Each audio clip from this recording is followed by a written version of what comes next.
streaming, and Karen's over there fixing the stream and not crossing the stream because that's bad. Yeah. So forth. I'm going to do viewer game analysis today. You have to post your game in Discord, in PGN, and most of the time people don't post their games correctly, and I spend a lot of time trying to figure them out, and we're not going to do that this time. I'm just deleting them. So probably about 90% of the games will be deleted, and people who actually post in PGN, we're going to look at them. I'm not going to do any work putting your game up. I'm just going to copy and paste it. If it doesn't work, then it doesn't work. Ethan Owens subscribed at Tier 1. And, you know, Karen will ask questions and commentate on my commentary. And basically, Karen and I are going to spend most of the stream talking about the France-Switzerland game. Right, sweetie? You are, maybe. So do you know which French player really likes Hansen? Mbappe. Yeah. Yeah. Mbappe is their best player, although not today. And the Hansen has a terrible song, Mbappe. Well, for a minute when you said Hansen... Oh, I meant the group Hansen, I know. not Eric Hansen. I got confused. Eric Hansen also, his favorite is Mbappe. So it's funny, yeah. How's everybody doing? I remember when I used to watch soccer when I lived in Europe, that the teams were good. Like the 1990 World Cup, and now the teams aren't. So I don't know what happened. But yeah, players are worse now, and the strategy's worse. It's got worse. Yeah. Truth hurts. Yeah. Hey, Squire. But Belgium's still good, so that's all that matters, I guess. Yeah. Hey, Shaz the Goat. Yeah, if you sub now, and if you're on Discord, you post your game, you might get a viewer analysis if Ben gets to you. But the quicker you do that and post your game, the more likely you are to get selected. Hooray! Yeah, I'm not going to read the chat, and I don't mean today. I mean ever. That's going to be Karen's job. So my streams from now on, I'll be with Karen or somebody else. I'm not going to stream alone because I'm not George Thorogood. Well, I don't know who this somebody else would be. Yeah, Spencer. Yeah, some Nigel Short, somebody, club member, who comes in. Yeah. Yeah. All right, let me delete some of the games that people sent on Discord. And then there'll probably be like one left. Let's see, that one's right. I have no memory of playing this game. That's good. Let's see, that's PGN. Pretty good. Let's see, that's wrong. Although it says he won by resignation, but there's no result. Huh, interesting. I'll see if it works. Probably won't. This one's right. And this one's right, I think. Yeah. That's not bad. Yeah.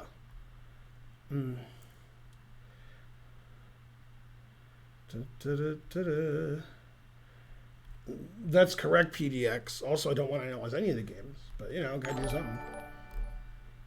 All right, let's see. What's happening? What's happening now? Dropkick Morphe subscribed. Hooray! Thanks, Dropkick Morphe. You're the best. Except for one thing. All right, let's start. Yeah. If the paste doesn't work, then your account will be banned. Who's Terry Farrell? Why? I know who Perry Farrell is. Yeah. Who's Terry Farrell? I don't know who either one is. Are you asking me? No, I'm asking in the chat. Oh, okay. All right. So this was sent in by the guy with the black pieces. It's a blitz game, and white's rated 1900 and black's rated 1400, and it was played by on chess.com, etc. Mainly, etc. Can you? Yeah, I have to paste it first, then I go back. Oh, I see. Yeah. And hey, so forth. Bonarici, I know, go Hawks. I've even been watching the Hawks a little. I mean, like sports. Go Switzerland. Shane Wills, 82. Yay. Thank you. I'm so thirsty. Yeah. Okay. Bambanelli's. Hey, do you know when Bambanelli's closes? I do not. Okay. Well, I may have to go down there and get some tea. Yeah, probably at 9. Okay, I'm going to go in a second. All right. So our hero is black. Mm-hmm. Thanks, Shaz the Goat. Thanks, the Ultimate Potzer. All right. So he played F6, so I'll delete this game. All right. It's called the Arctic Defense. Very suspicious. Yay, noises. Okay, so black's playing badly on purpose. And a train. Already losing. Truth hurts. Yeah, so bishop takes c3 doesn't make a lot of sense because the knight's pinned and it can't move. So trading for it is weird. All right, and so he's still losing. d5 is all right. No complaints. Yeah, now having said A, white should play e5 since he's played d5 and try to open up the king or take on e6. He's still winning. He's got 2 bishops and more development and more space. Rook e1's a bit mild for white's advantage, but all right. Always play king b1, subscribe. Hooray. Knight g6 is legal. Curious Chimpanzee gave 200 centidues. So e3 isn't really an active square for the bishop. You don't want to play rook e1 and then play bishop e3. That blocks your rook. Bishop a3 is more aggressive, attacking the rook. And then there's pressure here. And then e5 is coming because you played rook e1. Well, you didn't. Your opponent did. So bishop e3 is sort of at odds with rook e1. It doesn't. Then rook e1 doesn't really have a point. All right, b6 recommended by who? Scottish Demon Goat? Yeah. Yeah, b6. That's why black must have won this game. Queen d3 is barely legal. Good. Okay, so white's still winning with his 2 bishops. Good. Queen e7 is legal. g3 is a strange move. All right, don't lose. Just weird. d6 is good. He played g3 to play f4. That's not something I would have considered, but all right. I understand. Pseudo Ryman gifted a sub. Hooray! Hey, trying not to learn. Takes. Put it in H. Taking on e6 is a mistake. Yeah, so white makes a lot of bad trades. And now has a worse position because his king is exposed. This king is safe. Pawn structure is not good. Yeah, so taking on e6 really doesn't make a lot of sense. That's a nice pawn there. It puts a lot of pressure on black. He can't play knight c6. And now black gets to develop and trade pieces, which is good since his opponent has 2 bishops and more space. Now the more space doesn't matter. Wow, king f2. Wow. Spencen's gifted 5 subs. Hey, Spencer. Yay. Thanks for gifting 5 subs. McKnight subscribed at tier 1. Hooray. Go Spencen's. My son. Yeah. All right, so the rook's attacked. Knight d7's best. Yeah, now white's losing because all of the negatives in black's position are gone. His pieces are all out. His king is safe. His pawn structure is good. And white was pushing all his pawns to get more space and to try to win by force. And then he just trade everything. So now he's overexposed. King's bad on f2. Pawn structure's bad. White doesn't have the 2 bishops anymore because he traded them. So he traded the 2 bishops and got rid of this bishop on c8. Yeah, so never trade. Yeah, so now white's in trouble. Or he's in Barney, whichever is funnier. Now black's up a pawn with a much better pawn structure. Put it in H, giving up another pawn for some reason. Well, I probably wouldn't take that pawn because I'd be afraid to. And then I could get trapped. See, when you're already winning, you don't make moves where you might not be winning. If you move the knight to a safe square like e4, you're up 2 pawns for nothing. If you go here and your knight gets trapped, you're like, damn, my knight got trapped. If it doesn't get trapped, it's okay, but knight e4 is always okay. So this is a risky move when the risk isn't needed. You know, white could play c3, trapping the knight, and then, I don't know, knight's trapped.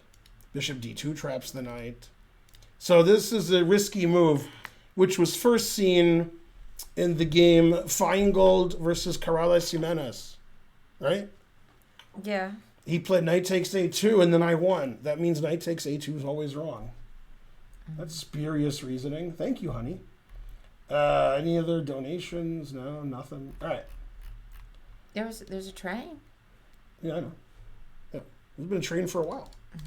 Okay, so he played h5, ignoring the knight on a2. All right. Yeah, so now black's winning again. Yeah, letting him take the bishop probably isn't the way to get counterplay. Yeah, okay, and then now black got the wrap it up button. Plato 27881 subscribed. Thank you. And then I showed this position earlier today to Dmitry Komarov, and he said 4 passed pawns. What else? Man, white likes to trade everything. It's not the best idea. Yeah. These moves were recommended in the original air runs of the Jeffersons. Moving on up. To the queen side. Yeah. All right. I assume white hung his rook soon. Wow, he didn't. Hey, Jay Wolfant. That was pretty good. Hey, I'm going to go get my tea before they close. I'll be right back. And then I guess white lost on time. Or perhaps he resigned. So black played badly sort of on purpose in the opening, and white got a winning strategical position, and then white messed it up. So by making your opponent overconfident, like Switzerland did today, he was able to coast to victory. Thanks, Jay Wolfant. Thanks. It's a trap, 79. Most of you weren't alive in 1990, but in 1990, the soccer teams of different countries were good. Now, they're not. I guess I watched it at the appropriate time. All right, that game was better than the usual ones you guys post, so that's good. It's not saying much, but... Okay, let's delete everything.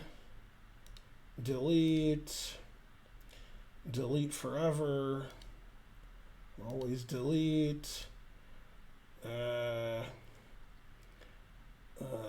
Thought mine was deleted. And then I think you're being too nice. That's correct. Let's see. How long to post? Not sure what that means. You don't analyze my game. I don't analyze anybody's game. All right. What's this? Is that right? Let's find out. This is from Dave the Wiz, who had black. Now, you may wonder, why didn't he lose the game? And there's a very obvious answer. Nobody beats the Wiz. I'm the Wiz, and nobody beats me. No one beats the Wiz. Okay. So Dave the Wiz is rated 914, and his opponent's rated 919, and this is on chess.com. So on lead chess, they'd both be about 2750, and so forth. Yeah. Thanks, A. Becker, 755. You're the best. So forth. I'm really proud of myself this stream because I'm not reading the chat, and I still ban someone. It's hard to do. All right, go Dave the Wiz. It says 600 seconds. After some quick math, I guess it's a 10-minute game. Delicious. So I wait for Karen to get back so she can look at the game too. Check my emails. Yeah, I won't be streaming when I'm in Philadelphia. I want to stop streaming altogether, so that'll probably happen soon. But technically, I'm still going to be streaming until Karen and I talk about it. So yeah, I guess I'm forced to stream tomorrow night since I'm on Chess TV. And then we're leaving Wednesday and we'll be back Tuesday. So I might have to stream the next Tuesday too. God. Although I might show World Open games then. Maybe. Yeah. And so forth. Mainly and so forth. All right. So Dave the Wiz is black and nobody beats him. Okay. So far, so good. Yeah, there's a funny story. In the early 1970s, yay, high power 8, 1,000 centimeters. Thanks for showing me the win and thanks for the monies. In the early 1970s, when Paul Keres was still alive, he played in the Canadian Open, which I think he did more than once. But anyway, he was paired with the guy who was Canadian. He was a local yokel. And he was like 2150, 2200. And the guy had black against Keres, the 21, And he was known as the world's leading authority. I mean, and locally he was known as that, in the Petrov. He knew the Petrov better than anybody, according to the locals. All right. So the game went e4, e5, knight f3, knight f6. That's why I was reminded of this story. And, man, they couldn't wait for, like a big theoretical battle to see who knows more about the Petrov, a world-class player, or the local guy who's booked to the gills. And Keres played d3 instead of playing knight takes e5 or d4 or knight c3. And Keres won in 20 moves as the story goes. Because then the guy, d3 doesn't really play for an advantage. It's just a legal move. So he showed that guy. Yeah. Salty Pirate subscribed. Hooray. Yeah, that was good. All right, we have 1,200 viewers, but that doesn't make any sense. Did I get rated? Let's see. Let's see. I don't know why. Are you Karen or a burglar? Why can't she be both? Oh, actually, she has some meat in her hand. She's the Hamburglar. Hey, they were closing right then. Yeah. Barely got in. Did you play Van Halen from your song? And you said, I want a Coke right now. Hey. I wanted tea. They were out of tea. Oh. Yeah. That time of day. You could have gotten me a tea. Then we would have had tea for two. Yeah. Man, after this, Karen's going to be coked out of her mind. All right. So I told them a long story, so all you missed was the opening. Okay. Which is e4, e5, knight out, knight out. Mm-hmm. Yeah. Okay. And when the guy lost to Paul Keres, his friends were like, dude, when he played d3, like, were you really upset? Because, you guys are Petra. And he said, I literally don't care as. I don't care as. Yeah, he was really upset, that guy. Yeah. All right. So black played bishop c5, confusing the audience. This guy's our hero because he's the guy who submitted the game. Mm-hmm. And since he's the whiz, nobody beats him. Okay, so bishop c5 blunders a pawn to knight takes e5. Now that this pawn is defended. And then white took it. And then Dave the Wiz resigned. Okay, now let's look at the next game. It's funny when I do videos for chess.com, I go, okay, now let's look at the next game. And then we cut, and then I do lots of nonsense, and then we go, okay. And this game, and then there's like a 10-minute pause while we're doing stuff. So, all right. So, breaking the fourth wall. Okay, knight c6. So we're going to transpose into your favorite opening. Unless white doesn't take. Yeah. What's your favorite opening? I don't know. Terrible. The Eric Rosen Gambit. That's correct. The Stafford Gambit, right. Okay, so this is a main position from the Stafford Gambit. Now, one time at band camp, he played this. I had a guy play Bishop G5 pinning my knight, but I didn't notice my knight was pinned. So I took, and I thought he would take my knight, and I would take his bishop, right? So that I won a pawn back. And he took my queen, which I didn't see. So I decided I'll give a spite check, because that's what I do when I blunder. So I gave a spite check, right? And he went here, the only legal move. And then I gave another spite check. Hooray. Yeah, this happened about 3 weeks ago on my stream. Oh, yeah.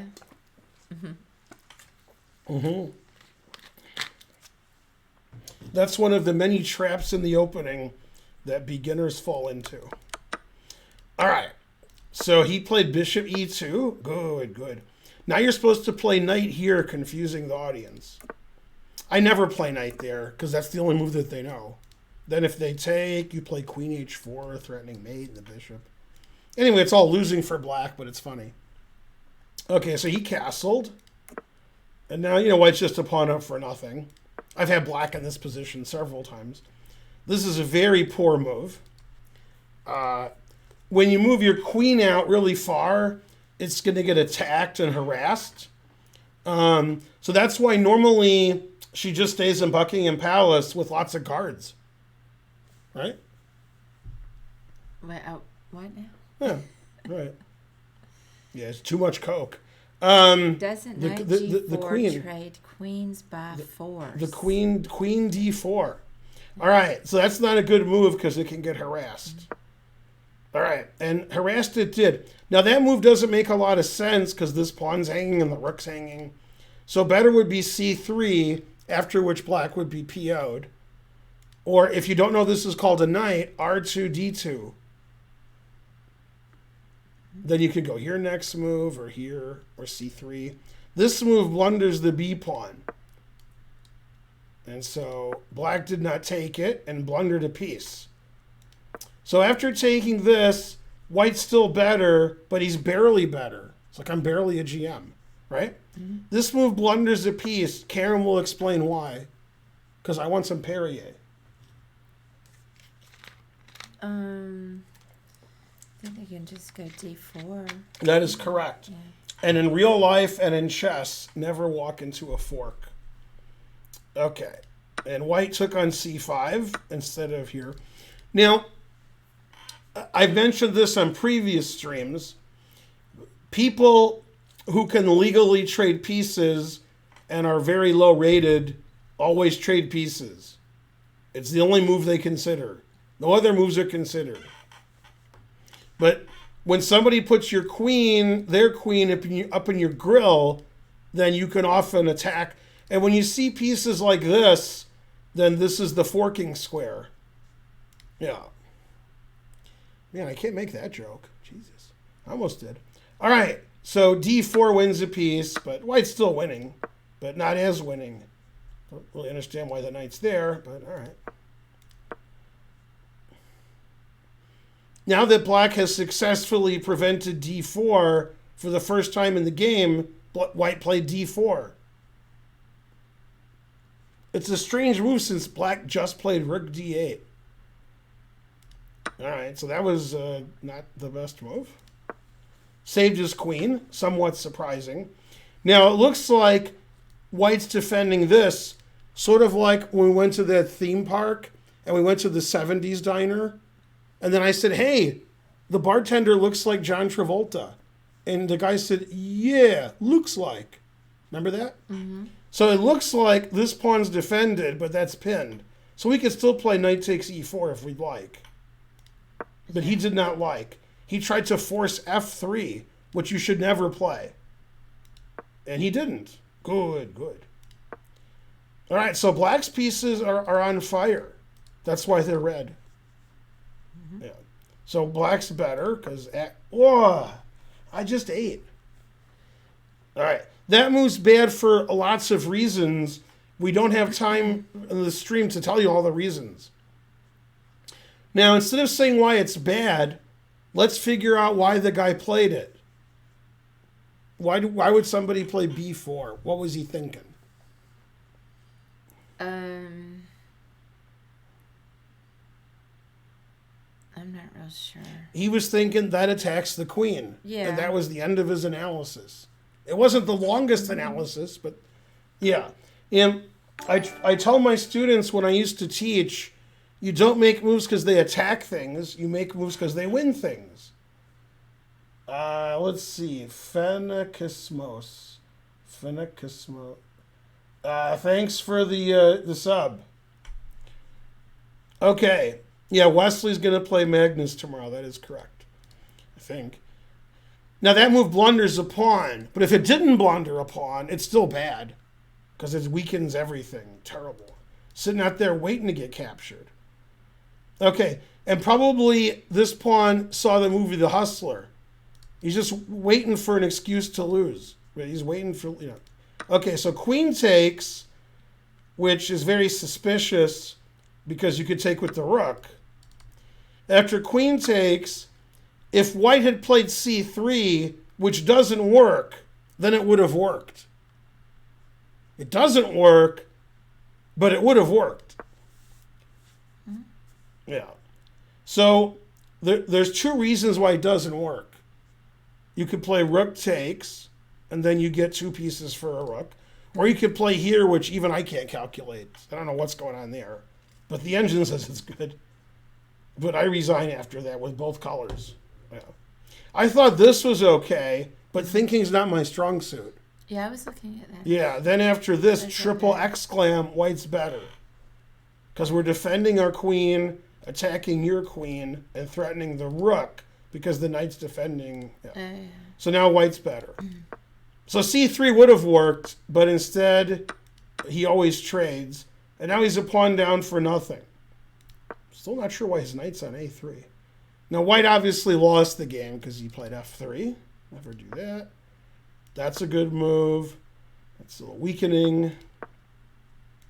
Hey, Bowler, how's it going? Can't resist. Now that move's actually bad.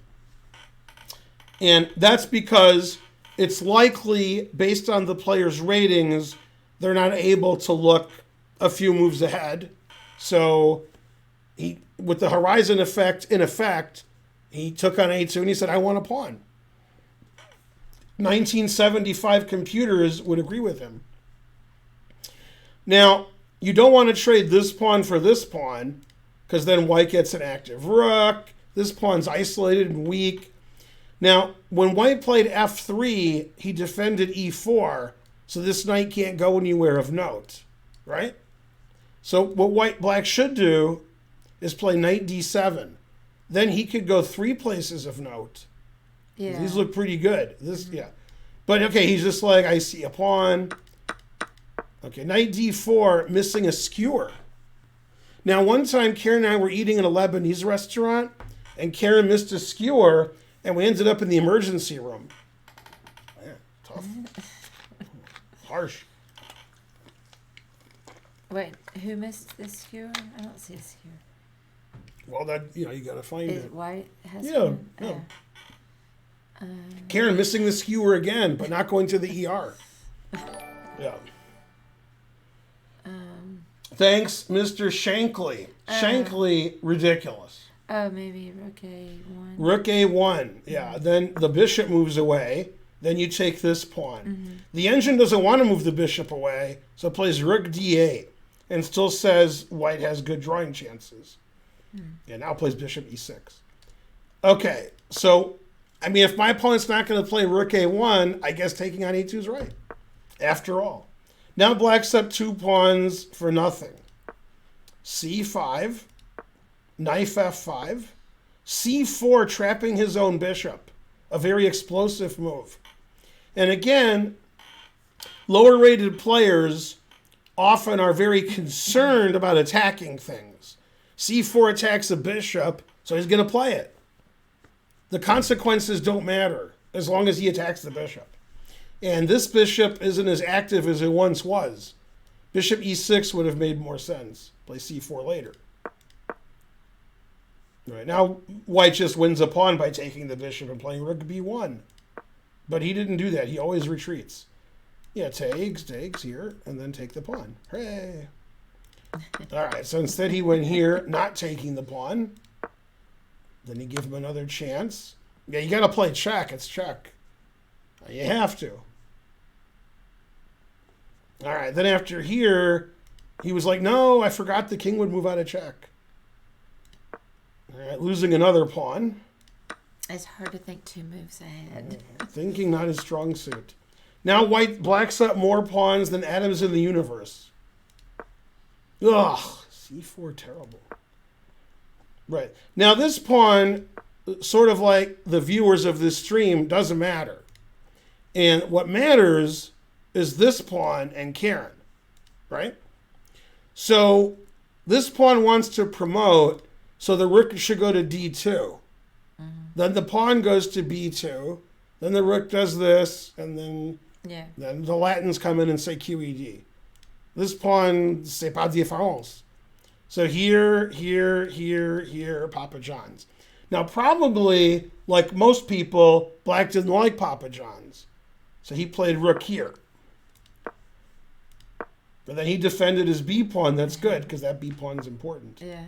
Right. All right, and then the wrap it up button ensued.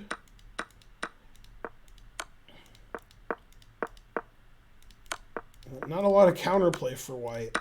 Only Eric Rosen's stalemate tricks will work here. Well, he resigned. But before he resigned, you got to give him credit. He got one last check-in. He likes to check. He's like, aw. Yay, LJ Guns. LJ Gonzi gifted 20 subs. And he's still banned. It's hard to understand. Yay. Hey, Manmoth. Yay, you're the best, How's it LJ going? Gonzi. Yeah. Go Wow, Dave, 20 subs is Go correct. Dave the Wiz. You guys are impressed by 20 subs. I'm impressed by 5 passed pawns ahead in the end game. Because I don't get to see that. When I'm up like 2 pawns, my opponents resign. 5 pawns. Well, I see it on the stream if I'm playing bullet. Farty Party, 200 centidues.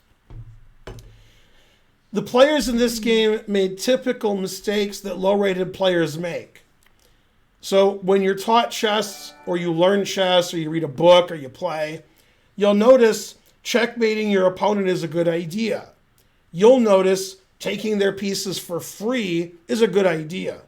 You'll notice promoting your pawn to a queen is a good idea. However, if you can't do those good ideas, you guys make up your own good ideas. Such as, I'll put them in check. I'll trade pieces. I'll threaten their piece and hope they don't see it. And every move is like that. Then when they see it, you're like, damn. The move that made the least sense in the game, if that's possible, is knight e7 check. Because after knight e7 check, I'm going to play king f8. And then he's like, oh, well. I mean, then he just gave another pawn away. So that didn't make a lot of sense. Yeah, it's a weird move. And then, he pawns left. Yeah, what? Need some pawns. Yeah. All right, good game except for one thing. Gastric Exorcism 666 subscribed. That was like yesterday when we had Indian food. Yeah. There's a cartoon. It's either Family Guy or Simpsons. I'm going to say Family Guy, but I could be wrong. And the dad says, one of the kids says, or the wife says, let's get Indian food. And the dad says, are we doing anything tomorrow? And she says, no. And he says, okay. So, I'm kind of tired of Indian food. What? Because you had it yesterday and today? I don't want it for a while. But you had it yesterday and today. In fact, you had it twice today, right? Yeah, I'm just tired of Indian And probably food. twice I yesterday. can't believe it. I can't believe I'm tired of Indian food. Well, if you have it twice yeah. yesterday and twice today, I could see why you're tired of it. I don't want it, Yeah. even think about it. We could think about it and then not order it. You know who's not tired of Indian food? Holden and Archer. Yeah, well, you guys can eat it, Yeah. watch. Frankly, they said it was delicious. 1 cent to do from Shane Wills 82. Good. Yeah. Okay, let me delete some more games from this. We just looked at that game.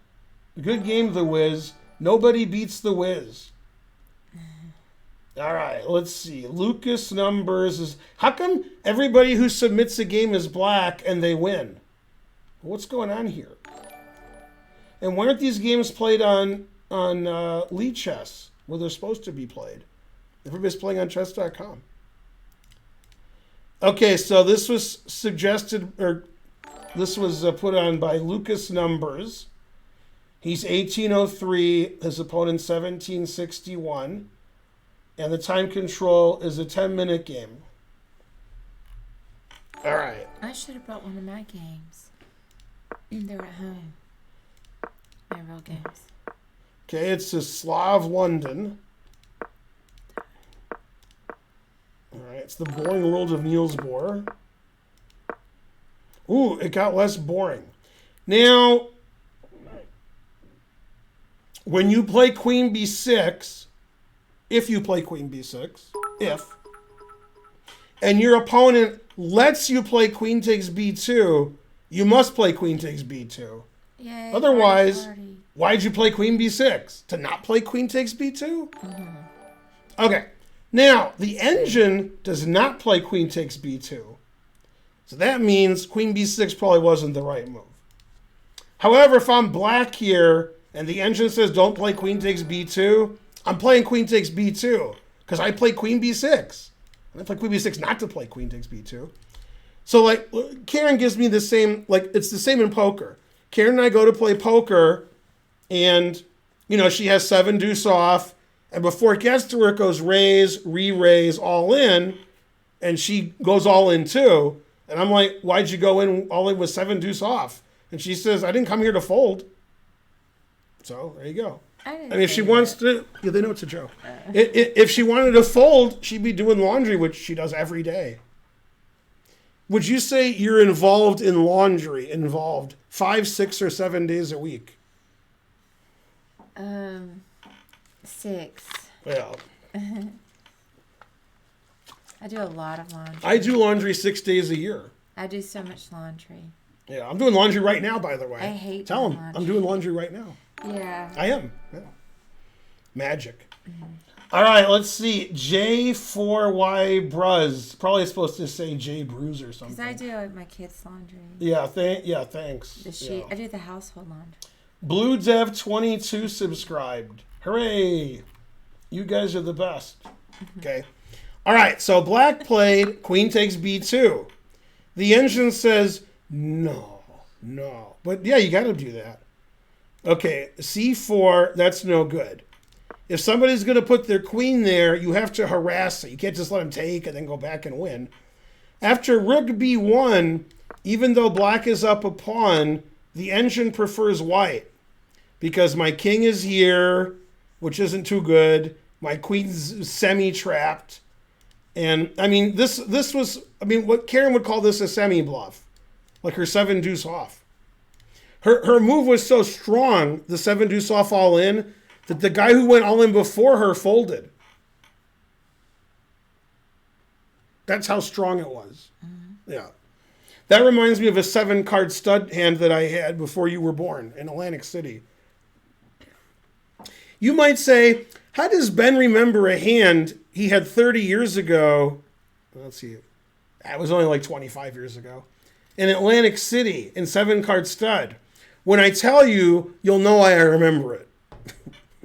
So the 7th Street had happened. The hand was over. Mm-hmm. I got the last card down because you get 2 down, 4 up, and then 1 down. Maybe I haven't played in years.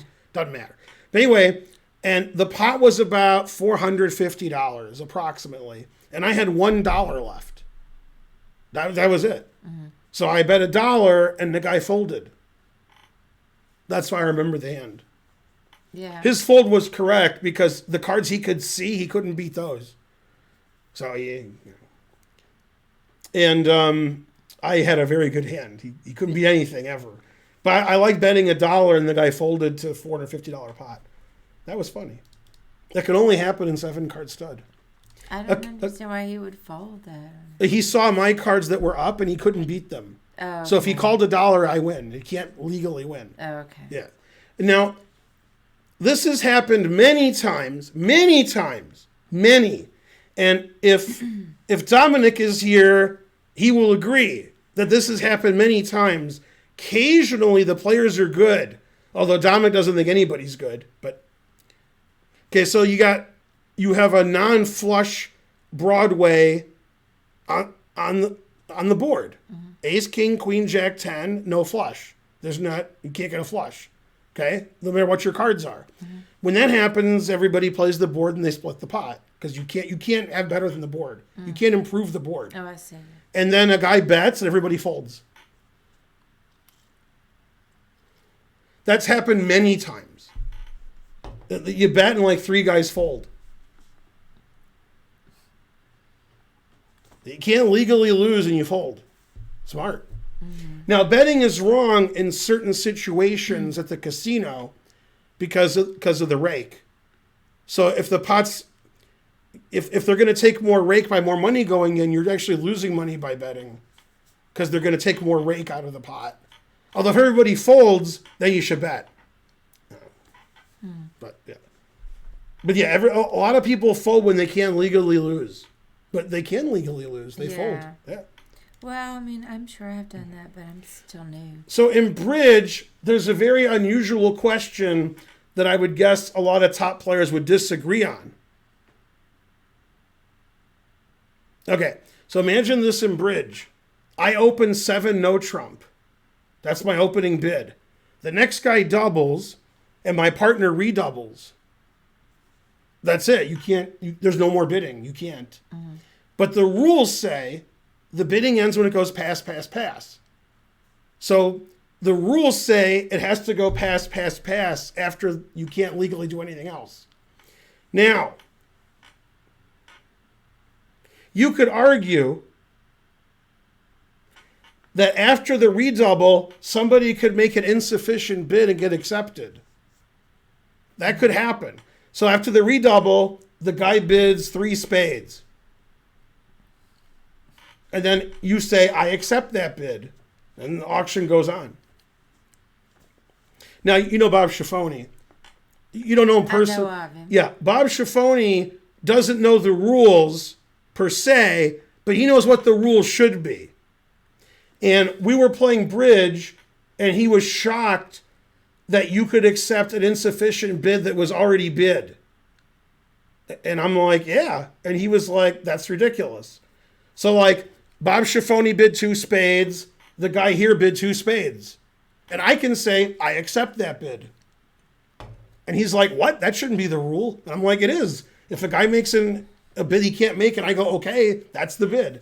And so Schiaffoni goes, so the auction could go 2 spades, 2 spades, 2 spades, 2 spades, 2 spades. And yeah, he's being silly, but that was his point was, how is that allowed? You can't intentionally bid insufficiently. It just has to be an accident. But Yeah. yeah. Also, in chess, if your opponent makes an illegal move, in blitz chess, you can claim a win.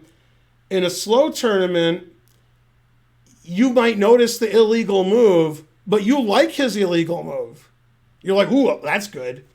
And you don't say anything. You could say that's illegal, you can't do that. Then he has to make a good move. So it would be to your advantage to just not say it's illegal and keep playing and hope nothing happens. Is that like bad sportsmanship? I hope so.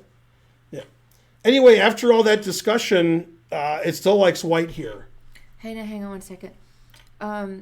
There's a question of how do you share a viewer games? You have to go on Discord, and there's a channel on there, and you have to be a sub, which you are.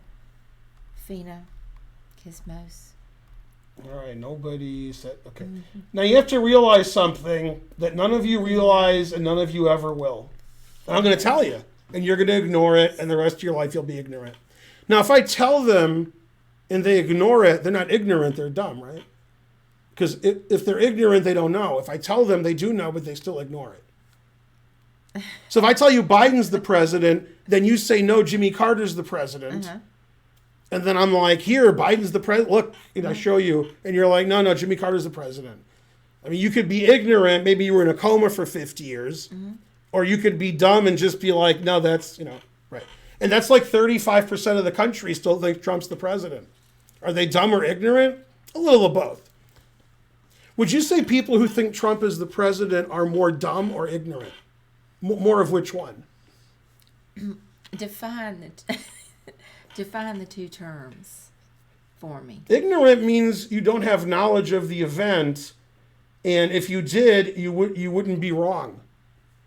I mean, like, dumb is you're dumb. So dumb. Dumb is like low if yeah, dumb is like if you say what color is that and I say it's red, you go okay. Then I go what color is it and you're like it's blue. That's not ignorant. If you said I don't know the colors, I'm colorblind. What color is that? You're ignorant. You don't know. You can't. Yeah. So it's a little of both. All right.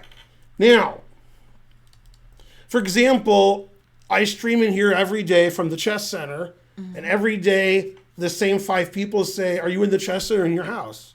Right? They're dumb and ignorant. They got both going. All right. Now, when you play queen b6 and your opponent doesn't stop that, you got to take that. Otherwise, queen b6 is bad. Okay.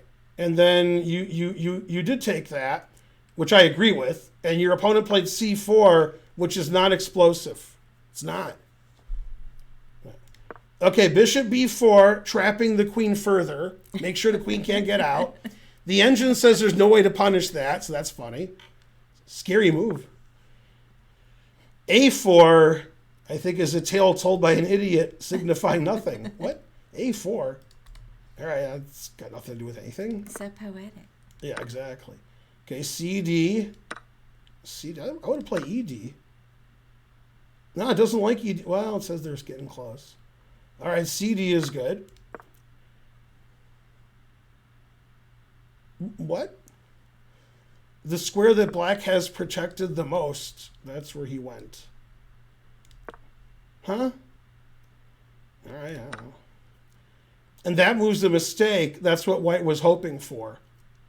Like, basically any other capture is good. In this position, taking here, taking with the knight. The reason this is bad is it gives up a square, and that's the topic of a lot of my lectures. Catamine1 subscribed.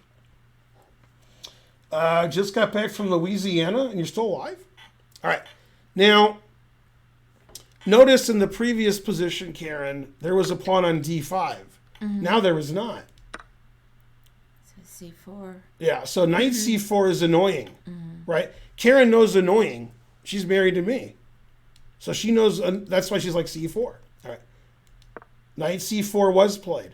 So white played for one trick and black fell into it. Good, good. Luckily, tricks are for kids. Now, white's not winning, but now with the moves bishop b4 and de4, black's trying to lose his queen. He's probably not going to, because trying is the first step to failure. Okay, queen c3. And then bishop d2. And that does win the queen. But at what price? So that's actually a mistake. And, white's never going to see it's a mistake, even when I explain it. The engine wants to play knight h4 because the knight's attacked. Then bishop d2 would be, that's a threat. Okay? But he was in a hurry, and now black can just take all of white's pieces. I'm not saying he did. I'm saying he could. And he did. Yeah. See, if the knight was on h4, black couldn't do any of that. So he'd have to stop bishop d2. All right. So this is very good for black, because not only is black a pawn ahead, but his 2 bishops and the knight just crush the queen. These are just great. Every piece can go everywhere. And the 2 isolated pawns, etc. Okay, rook c1, and he played bishop b4. Actually, he could take on d4. I know why he didn't, because he was afraid of a skewer. But, e5 is pretty safe. Okay, this is still good. Everything's good. Everybody's good. g4 is a bit suspicious. Bishop d5 is passive, but all right. Should play knight d5. Still winning. g6, very aggressive. Now white wants to get his queen trapped. That's impressive. Bishop d2 is the best move, because that's a serious threat. Yeah, so white might get his queen trapped, then he's in trouble. Put it in H. Man, black's greedy. Okay, now that move doesn't make a lot of sense because that doesn't matter. These pieces could get to good positions, so we don't want that. This rook can't be backed up. Like, he can't go here because there's a bishop there. So rook c8 would be good. That gets rid of the rook. Yeah. This move allows white to get into the maneuver knight g4 to f6. Very risky. And you can't play knight f6 right away because I take it, but it's potentially. Okay, good. Now it's unclear. Bishop f4. And now actually black is losing. That's the losing move. It actually loses to everything. And what happens is when you get positions where one side has 3 pieces for a queen or a rook and 2 pieces for a queen, which is also 3 pieces, the engine always says the pieces are winning in most positions. And in those positions where the side with the pieces is winning, practically when the players are lower rated, they win with the queen. When a lower rated player has 3 pieces, they're like, what? They can't coordinate the 3 pieces. Now, the only thing that black has to worry about is getting checkmated. White's not going to queen a pawn. White's not going to take anything. So either black gets checkmated or he doesn't get checkmated. He wins easily because the queen's trapped. And he has a million pieces. And this move actually hangs checkmate. Now, Karen, which black piece is preventing knight f6? The knight. The knight on e4. So if this knight wasn't here, you would agree knight f6 check is pretty good. Yeah. Right. Now, unfortunately, put your fingers over your ears. The winning move for white here, although it says lots of moves win, is f3. Yeah. Because that attacks the knight, and the knight can't move away. And then white, it's announcing checkmate. Because I'm going to take this knight and checkmate you. So, it's not good. Yeah. Now, here's the other problem with bishop f4. This is the big problem. You ready for the big problem? Okay. When black played bishop f4, he thought I'm threatening bishop takes rook. But he's not. The reason knight f6 fails is I take the knight, and if you take back, I win your queen. But if your bishop's not on f4, then knight f6 does work. So if white plays random legal move, okay, walking into this, that was a really bad random legal move. Okay. And then you take the rook, then this wins for white. White's checkmating black. Take. And then this gives Karen bad memories of your game with Mr. Morrison. See that? Yeah. Truth hurts. Okay. So bishop f4 double question mark. Losing the game. I was just looking at that game today. Okay. Now here, white played the worst move in chess history. And I actually sent that to Nepomniachtchi and Firouzja. And they said, yes, this move is worse than our game. Okay. Now, remember that stuff I just said? White didn't see any of that stuff. So white played knight f6 anyway. And then black played bishop takes queen. So this is shocking. This is like white is France and white thinks the win is imminent. And then Switzerland plays this and they go, no, c'est pas bon.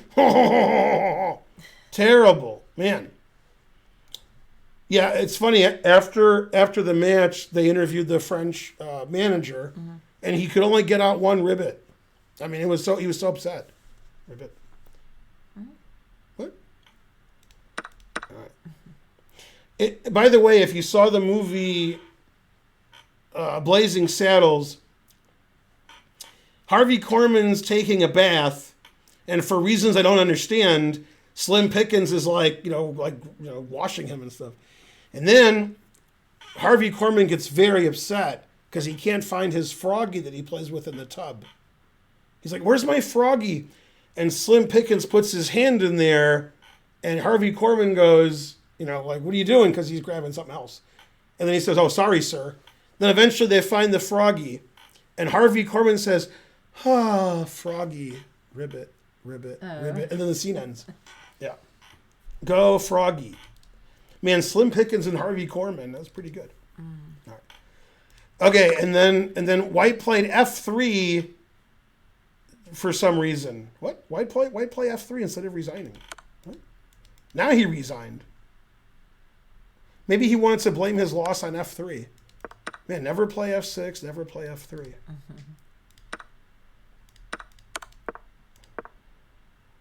So I think when White played here, White thought he was threatening this and didn't see the bishop would take the queen. So Black made it obvious for him by moving the bishop closer to the queen. But then he still didn't get it. And then here he probably got it. Yeah. Not sure why he played here and then resigned. He's like, oh, I'm losing my d pawn. Now I resign. Yeah. So basically everybody hung all their pieces every move. And then when White had no pieces left, he gave up. Good game. Yay, Lucas. Yeah. Let's see. You won. Isn't it you cheese eating surrender monkeys? Yeah. Okay, so here's what happened, Karen. Yeah. He was trying to reference something. The Simpsons, there's some problem with, I don't know, paying the teachers or something. So they just get people to fill in. So Willie the janitor, the groundskeeper Willie, he's the French teacher. Doesn't speak French, but and he's got a Scottish accent. So he's standing in front of the class and he says, "Bonjour, you cheese-eating surrender monkeys." That's what he says to the class. Yeah. Go Willie. Also, he ate your dog. He ate his guts. He ate the mess you left on the floor. Oh, you hate my dog. That's what I said. Hey, Frankly, a go-go. I know I owe you an email. I also owe 3 people an email that want to sponsor Only 3? a lecture. Well, I'm behind on my emails and can't help it. That's the way it is. If you send the money in advance, she might answer the emails. She won't, but she might. That's not it. I'm just real tired. I'm behind. Can't help it. Okay, the next game. Let's see. What happened? Which one is this? I guess he's White. Yeah? Definitely. Well, I don't know. I don't know what his name is. Shane. It's going to be Shane. Yeah? Definitely. He left the stream for a long time, so I got this kid to come in and say, "Come back, Shane," and then he did. Yeah. So that was good. I've never even seen Shane, but I still make the joke. All right, paste. Yeah. Yeah, flip it. There we Yeah, go. Shane, Shane on you. All right, I don't know who won, but it looks like White won after Bishop takes d3, which doesn't make any sense.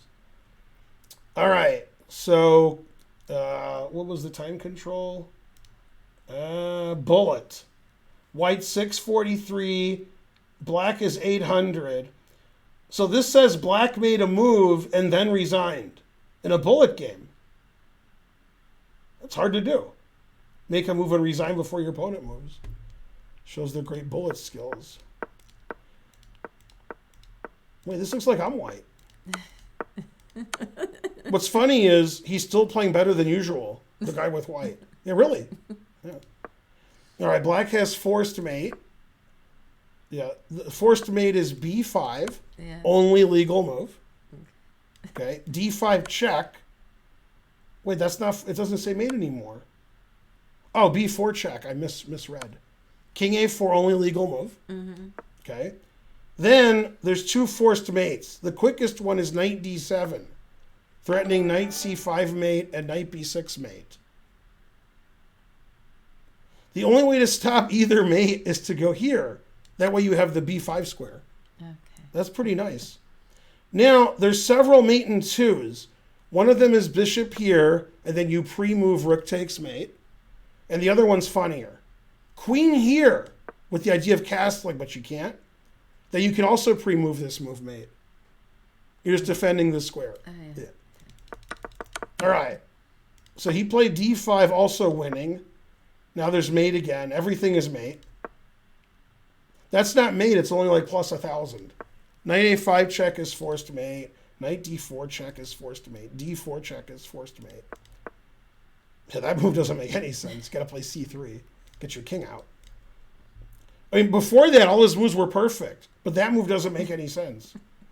That's fine. There's only one mate and 2 here, and nobody would ever play it except that engine.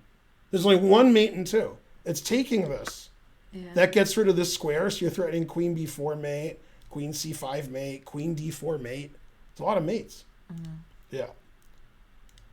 Okay, so he played queen b4, also mate. Queen d4, also mate. And now queen takes his checkmate. It's good because white went back to where he once belongs, right? He got back to e2. No! Yeah, so instead of playing mate in 1, he played knight g4. Now, what's funny is I've looked at all of Shane's games, and this is the best one he's ever played. That's amazing. Okay, king e1, hanging the mate that the guy threatened. Like, the guy played here because he wanted to play mate. And then he didn't. That's why he played knight g4. c3 forcing queen f2 mate. And then he's like, no. No. Then queen f2 mate again. All right. Now white's actually better after f3, but never play f3. Oh, he did. That's actually equal. Yeah, white's up 2 pieces and it's equal. d4 hanging his queen.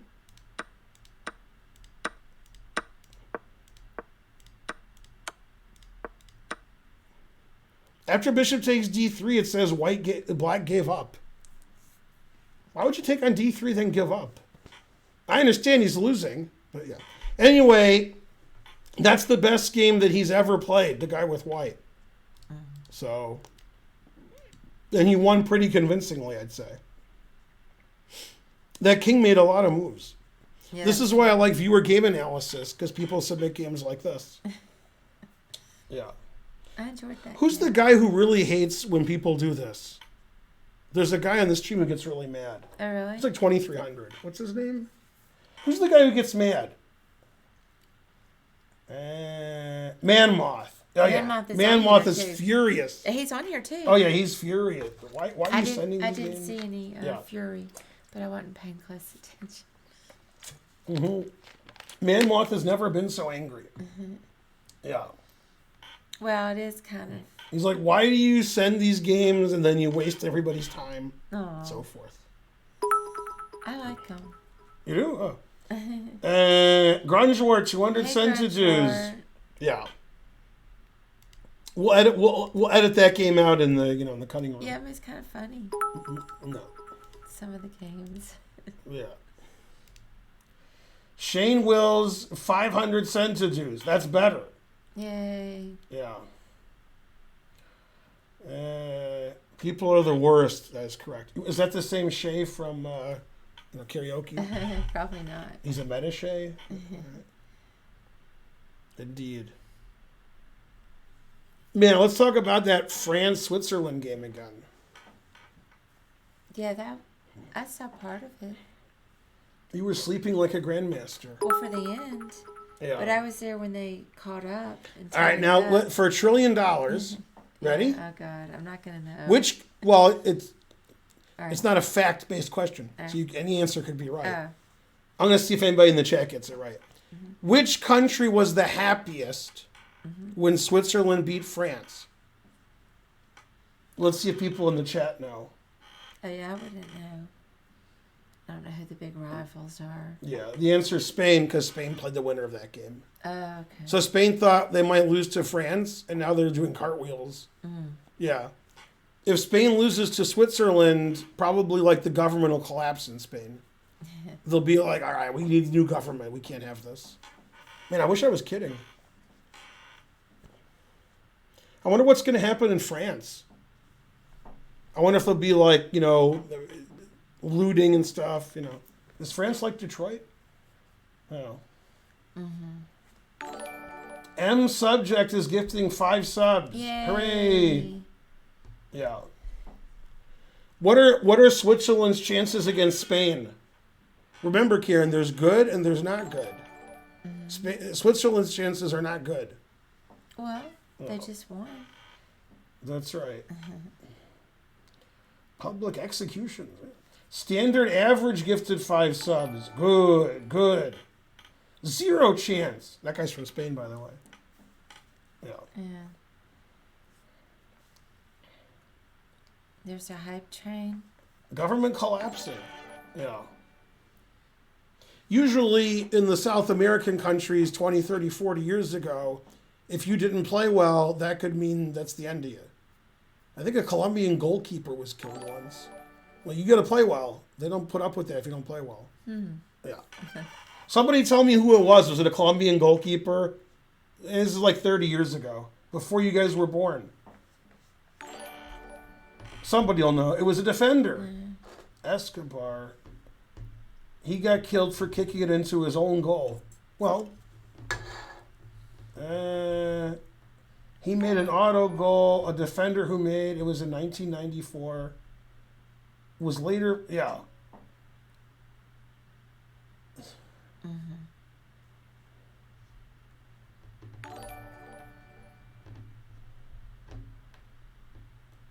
Yeah, they know who it was. It was against the USA?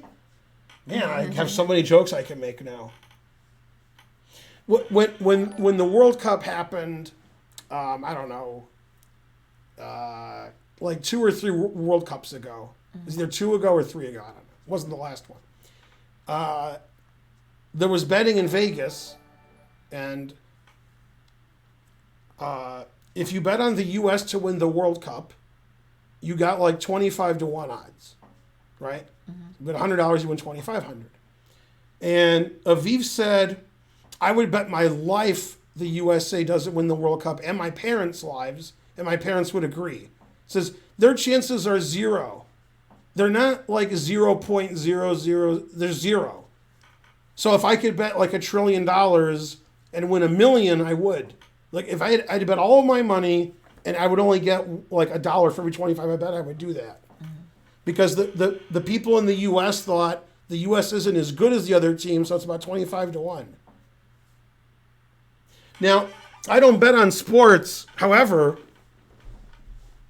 I had to bet on one of the soccer games.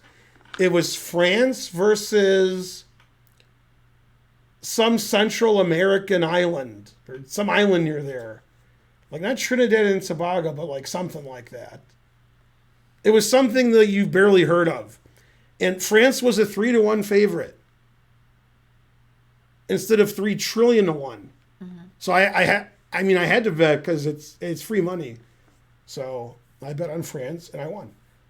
Who were they playing? It was a team that could never beat France in any sport ever or anybody else. And it was 3 to 1. That's crazy. Man, I'd never been so mad. I wonder who. Yeah, no, it was like one of the worst countries on earth in soccer. Like they were worse than the U.S., if that's possible. No, it was. What country was it? It wasn't Haiti, but Haiti's probably better than this country. Man, it wasn't good. It wasn't Cuba, Australia. It wasn't Jamaica. It wasn't Costa Rica's good. What? Man, if you guys said the country, I might remember. Chad, terrible. Honduras, yes, yeah, it was Honduras.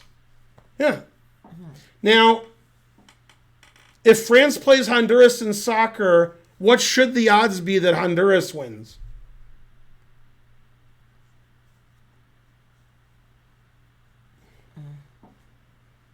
Yeah, Honduras is right.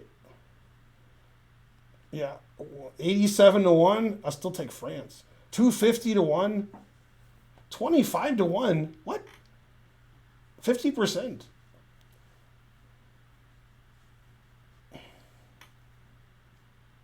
Does Honduras get to eat that day? No. Fries. 4 to 1. I'm a soccer hooligan. Either they win or they don't. 50-50. What soccer team that's a country would you bet against if they were playing Honduras? Honduras is the favorite.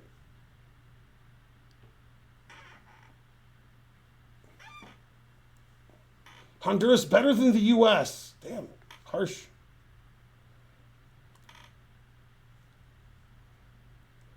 Let's see. Argentina or Brazil? That's a good answer. The Vatican. I don't think the Vatican has a football team. Yeah, that was funny. Vatican City. Yeah. All right. You don't think the Pope would, something?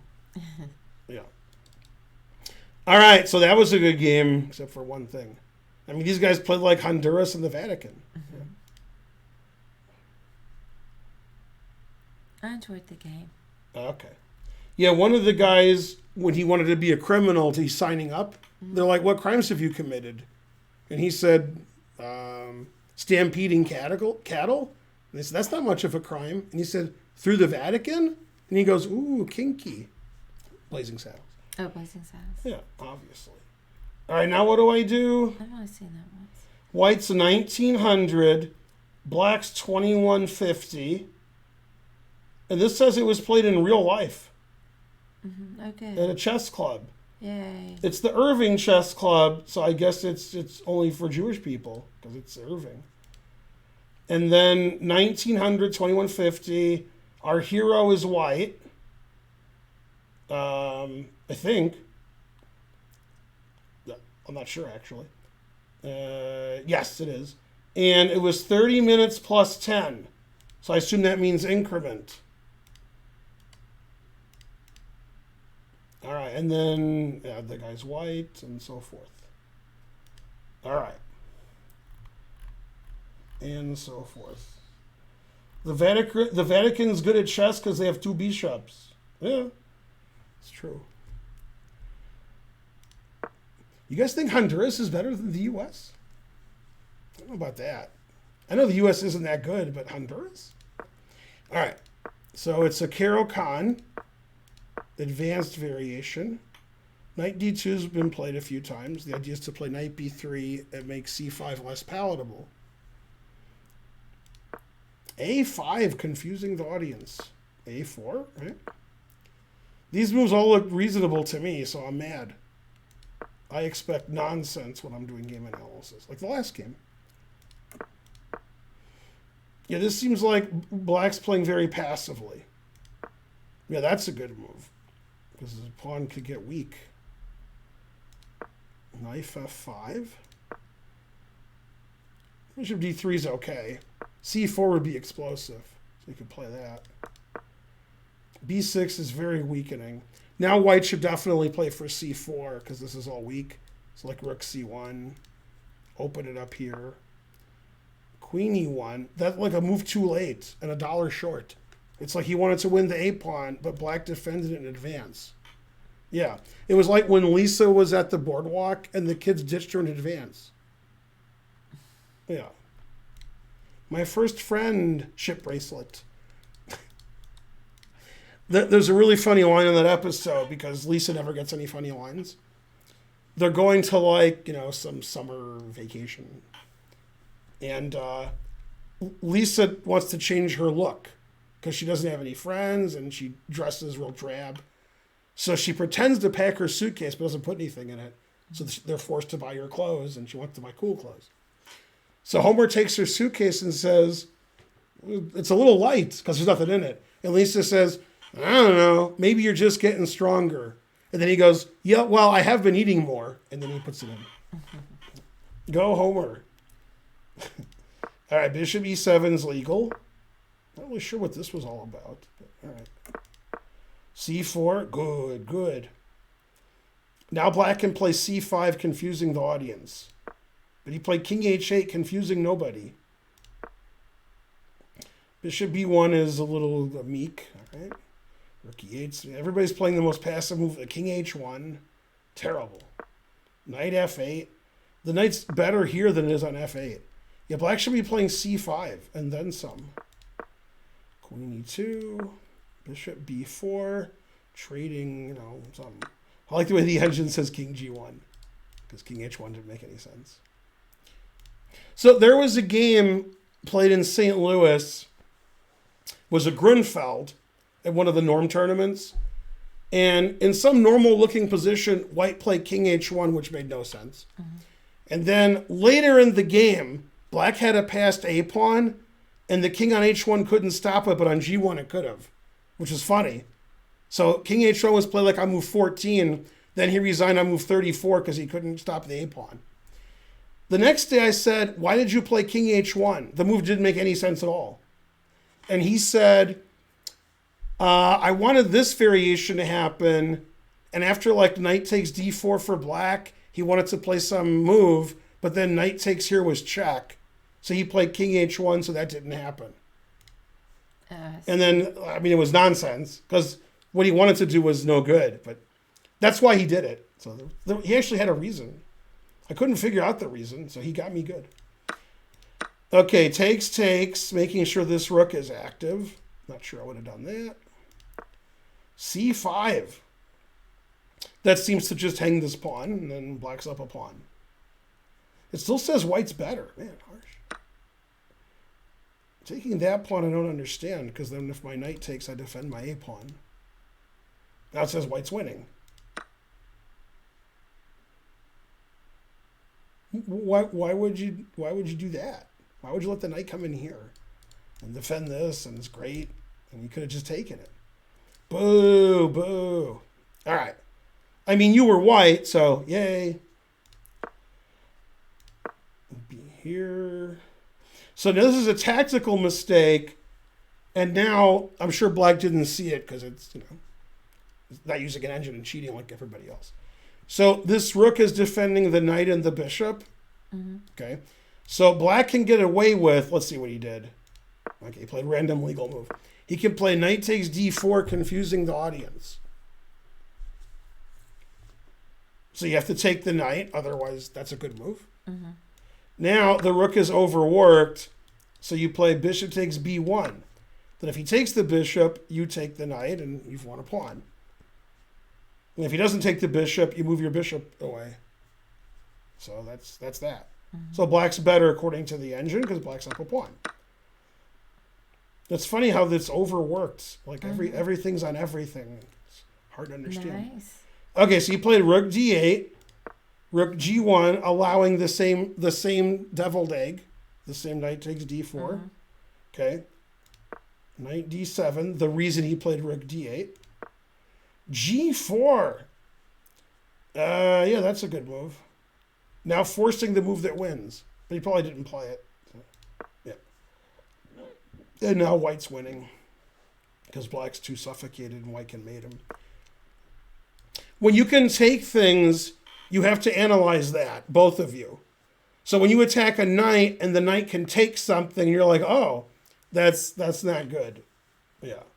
So, I mean, I guess, like, practice your golf swing or your tennis stroke. I don't know. Probably tennis, because a lot of the best players are retiring now.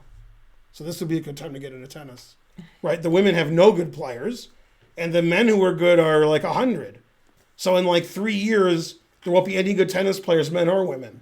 That's pretty good. Yeah. It's amazing after Serena Williams, there's been 0 good women tennis players. So she's 570 years old, and she's ranked like number 4 at Wimbledon. Yeah. When I was a kid, 17, 16, 18-year-olds won majors for the women, and they retired when they were 28. Now, none of the kids are good, and Serena beats everybody. I can prove it, too. If you look at the top 10 players in the world who aren't Serena, you haven't heard of them. You're like, who's that? Number 1? What? The number 1 player, their name, the women, their name rhymes with Farty Party. Do you know who it is? No. Barty. Is she your favorite player? I don't follow it. Right. But you don't follow tennis, but you heard of Serena Williams. Yeah. You heard of Martina Navratilova. Yeah. You heard of Chris Evert. You heard of Billie Jean King. Yeah. By not following it, you still hear of them, but not now. Now you only hear of them because they refuse to talk to the press and there's a big story, not because they're good, right? You were like, what happened? Is she playing, right? Because she's like, making a stink. Yeah, I know about all that. Yeah, but you don't know them because they're playing tennis. Terrible. I knew her before that. Right, and the men are worse. I know the big ones. There's been 3 good men for the last 12 years. Mm-hmm. What about the other men? What happens when the big three retire? Is Andy Murray going to be good again? No. No, he never was good. No, terrible. Man, the British people are furious. Yeah. Andy Murray's their hero. Luckily, they're asleep, so they don't even know what's going on. Yeah. No. Andy Murray, like, suspicious player, suspicious attitude, and in Britain, he's the most popular person who ever lived. Mm-hmm. They're like, Andy Murray, go Andy Murray. Terrible. Yeah. Yeah, I wonder what's going to happen when all the good tennis players retire in the next 3 years. Bring back Pete Sampras. Yeah, Sampras was good. But if Nadal, pay attention. If Nadal, Djokovic, and Federer aren't playing anymore, are you watching tennis? The answer is no. No. No reason to watch. Ridiculous. Yeah. I don't watch it regardless. Agassi, yeah. Are these real people? Tennis is a fake dumb sport. God damn. Yeah, harsh. Andy Rooney. Yeah, that guy must be old. Yeah. Says nobody watches tennis anyway. Right. Man, harsh.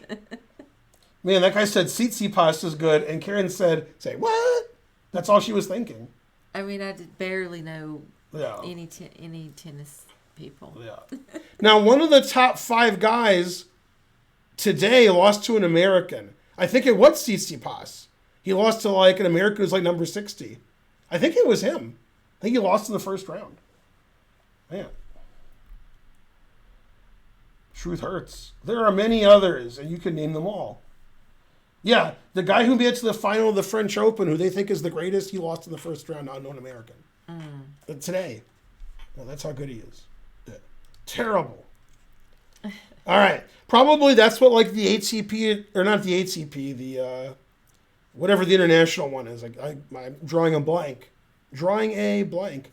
They're like, what do we do when those guys retire? We just give up? Nobody's going to watch tennis anymore. Terrible.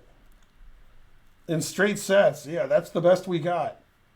The guy who they said was the best after those 3 guys were retiring, he lost in straight sets to unknown guy today. So, come on. Maybe McEnroe will come back. I asked McEnroe, are you going to come back and play again? He said... He only says one thing. I don't know what he's... He only says one thing. I don't know what You can't be serious. Come on, that's all he says. All right, 97, always retreat. G5. God damn. This guy's not kidding. I don't know about the guy. What? That's all he ever said was you can't be serious. Yeah, Billie Jean King may start How would playing. I know? Yeah. How would I know that? Take on H6. So taking here is good because it takes a knight. Right. But he took a pawn. That's not as good. Yeah, now Black's winning with knight e4, and Black's up a piece.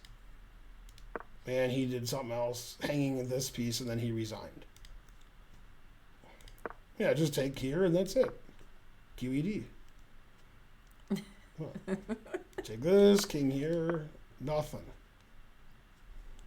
See, the thing is, White has plenty of nothing, but Black thought it was plenty for him. He's got no attack. He's got no bishops. He's got no misery. Yeah. Now, obviously, White has a big attack here, but the engine says Black is fine. If the guy's going to checkmate you, you might as well be a piece up. That's the Yasser way of thinking.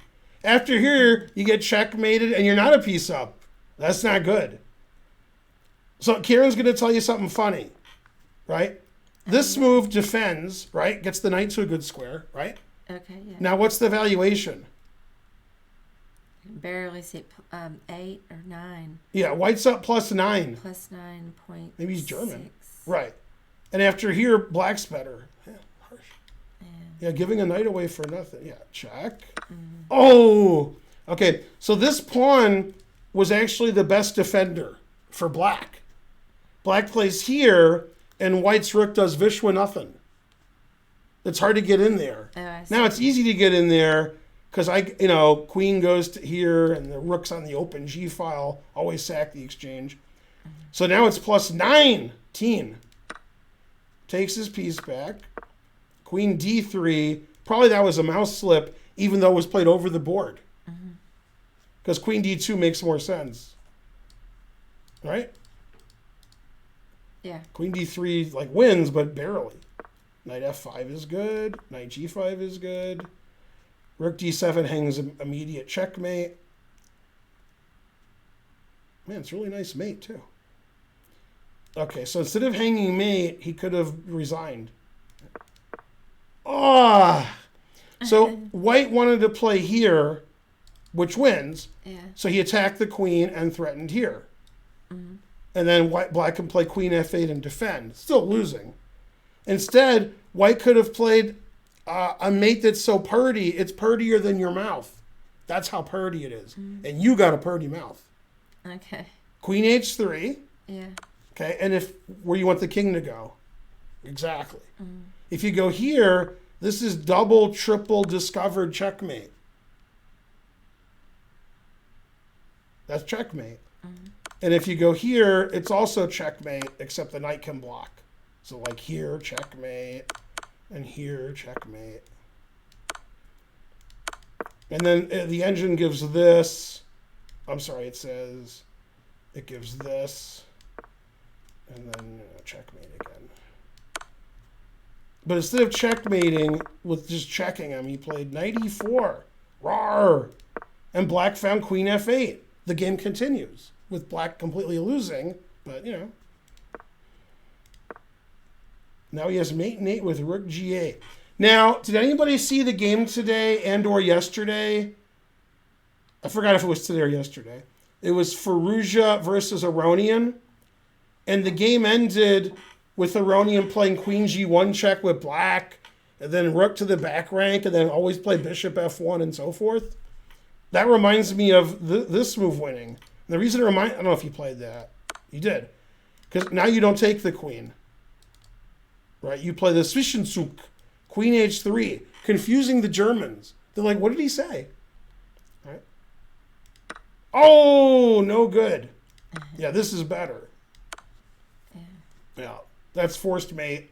And it's obviously better because queen here hangs mate, knight here hangs, no good. And after here, we don't take the queen, we play rook g1. Now you're talking. Now, and only now, can we have the exchange of sex for discounts.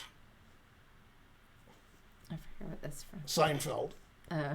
Yeah, what happened was they thought Elaine's boyfriend was using her by sleeping with her and then saying he's going to give her discounts at the clothing store, but he never did. The clothes never came in.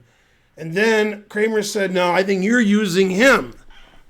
And and then he said, "The only way you'll ever have a good relationship is if you have the exchange for sex for discounts all out in the open, and then everybody's happy." Anyway, so he had like a thing, like a ponytail, the guy. Not a man bun like Nepo, but like a little. I kind of vaguely remember. Okay, and then he got a call, and he was asleep, and she answered it. And it was the store telling me he doesn't come to work. And she says, the Nicole Millers, and he says, we have plenty of Nicole Millers. He was like, we don't have any, we're ordering them, it's on ship. And then she cut off his hair, and then left while he was asleep. Yeah. Can you go to jail for that? I was wondering about that. What's that? Seems like you can get in trouble for Yeah, I wonder if you can go to jail. Cutting off somebody's hair while they're asleep. I would think so. I mean, he didn't give her the Nicole Millers, so, I don't know. Yeah, Nicole Miller, right. Yeah. Again, Mador covered the Nicole Miller. Yeah. Okay, so instead, white played knight takes. And now the game is anew once again. Like white's winning, but, not as winning. Put it in H. Okay, that's just like a beginner's blunder. Knight takes H4. Yeah, you got to play king E7 and get your king out of there. And then get your rook over here. And then this. You can't go here because that unleashes the latent potential of the queen. So frankly, that's ridiculous. So this is a threat. This is a threat. If you play knight G6, I always sack the exchange. If you can call that an exchange sack, which I wouldn't. Because you can take this rook or this rook. Yeah, so the mem shows. All right, so black realized what he'd done, but this is such a ridiculous move. And then you have to resign. All right, check. There, that's pretty good. Pretty good.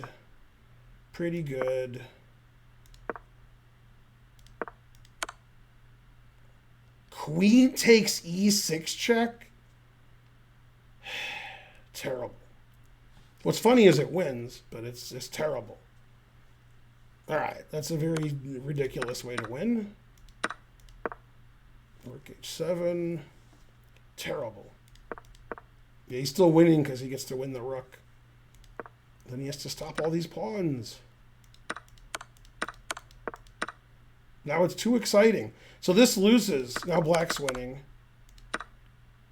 Yeah, queen takes e6. If my student did that, I would stop teaching forever, which I did. Trying to figure out how white wins here. It says white's winning.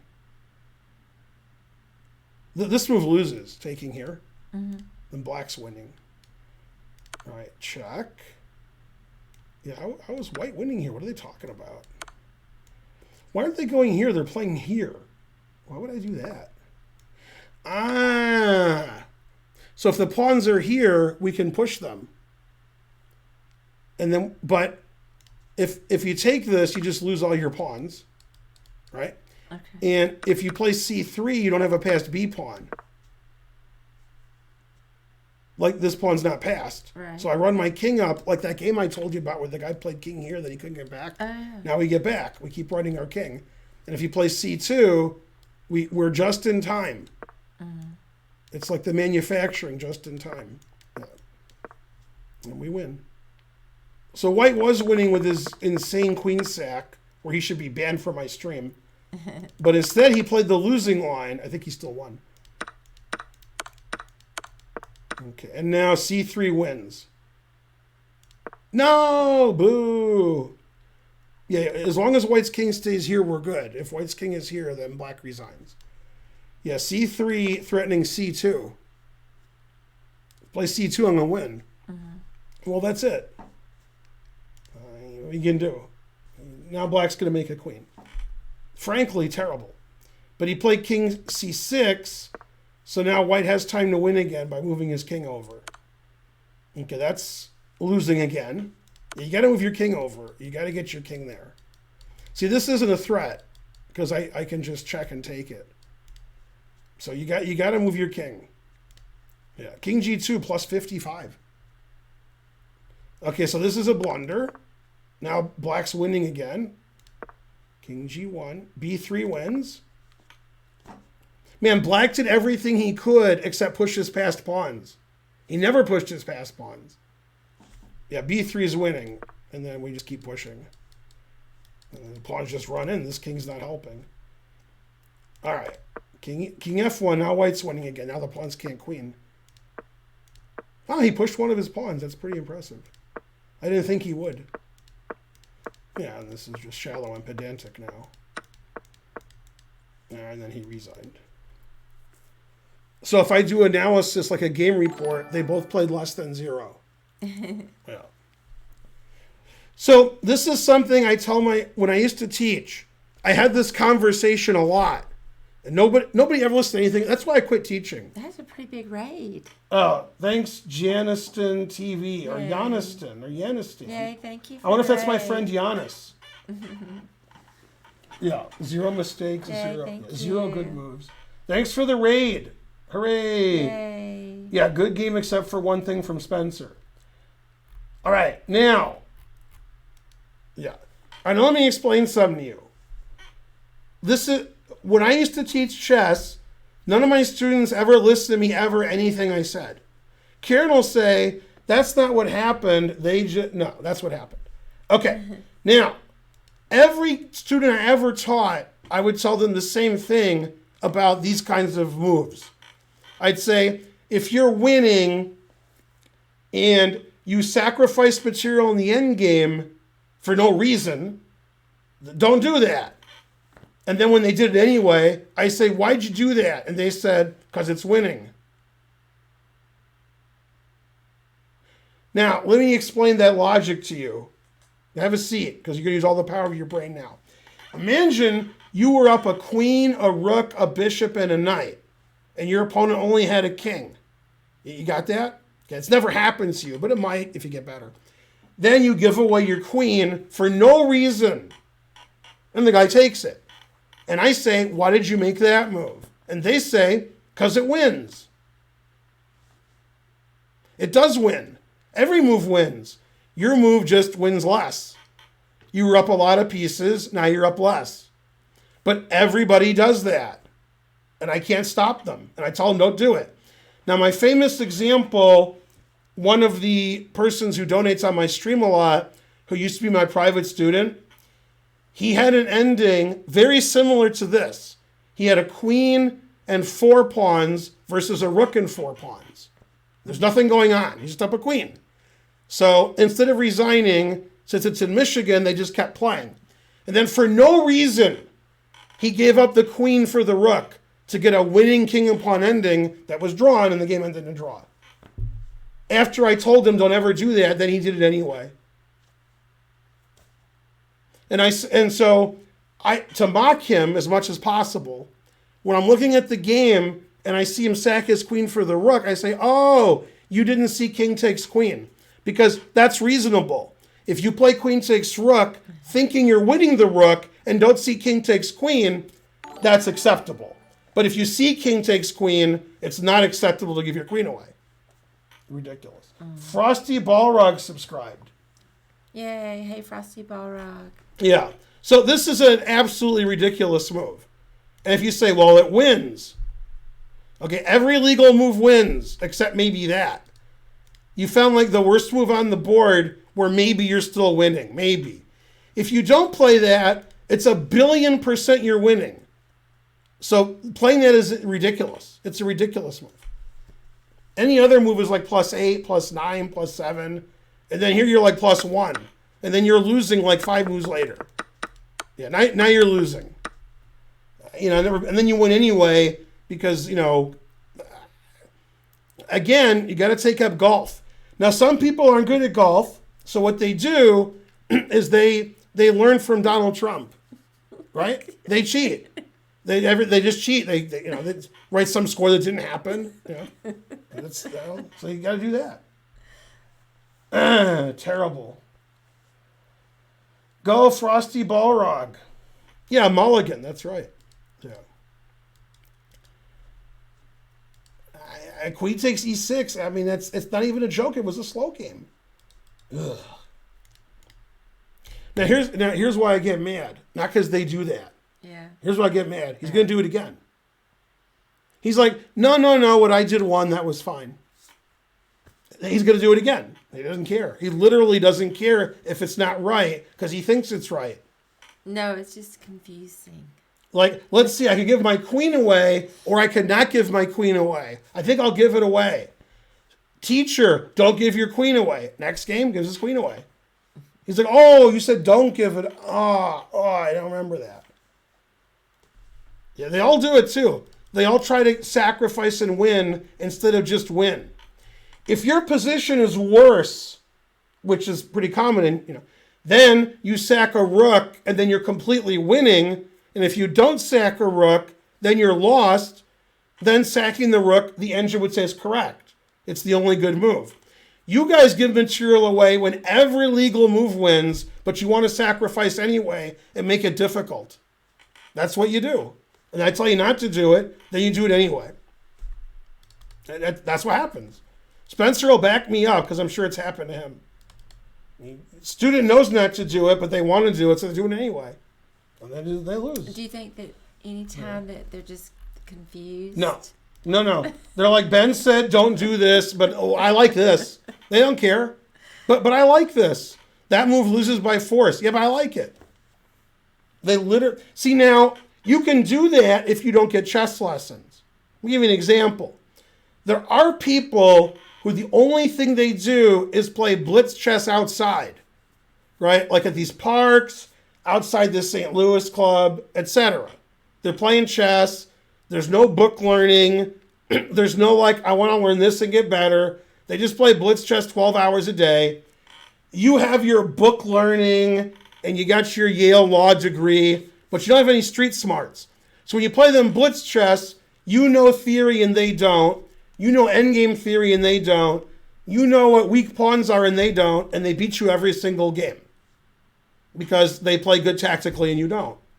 Right?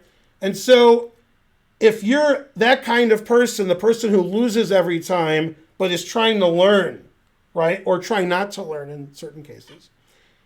And then your coach says, don't do this, don't do this. And you go, like Bill Murray. And then you do it anyway because, yeah, but I wanted to do that. If you want to sit outside all day and play blitz chess, fine. But if you're going to get chess lessons to improve your game, the coach tells you how to improve, and you're like, I'm not doing that. Don't get chess lessons anymore. Just lose the way you've been losing. It's cheaper. And then your coach doesn't get mad at you. And I've never said anything to any student and they listened. It's never happened. I tell them and they go, and then they don't care. They just want to do what they want to do. They don't care. They literally don't care. You know the SNL skit from the 70s, the Chibugga, is that one? No. Yeah, what do you know? Anyway, Bill Murray is like mentally disabled in that skit. So the guy's ordering from him, and he's not supposed to take orders. He's supposed to be like the busboy. So Bill Murray goes, and the guy says, I want eggs and I want toast. And he goes, Chibugga? Like he doesn't know. And then John Belushi says, get out of here. He says, what do you want? What do you want? He says, you want a cheeseburger. And he says, I don't want a cheeseburger. It's 8 a.m. No Coke, Pepsi. That's right. Exactly. Yeah, sit outside and play blitz instead of sit inside and play blitz. That's right. Yeah.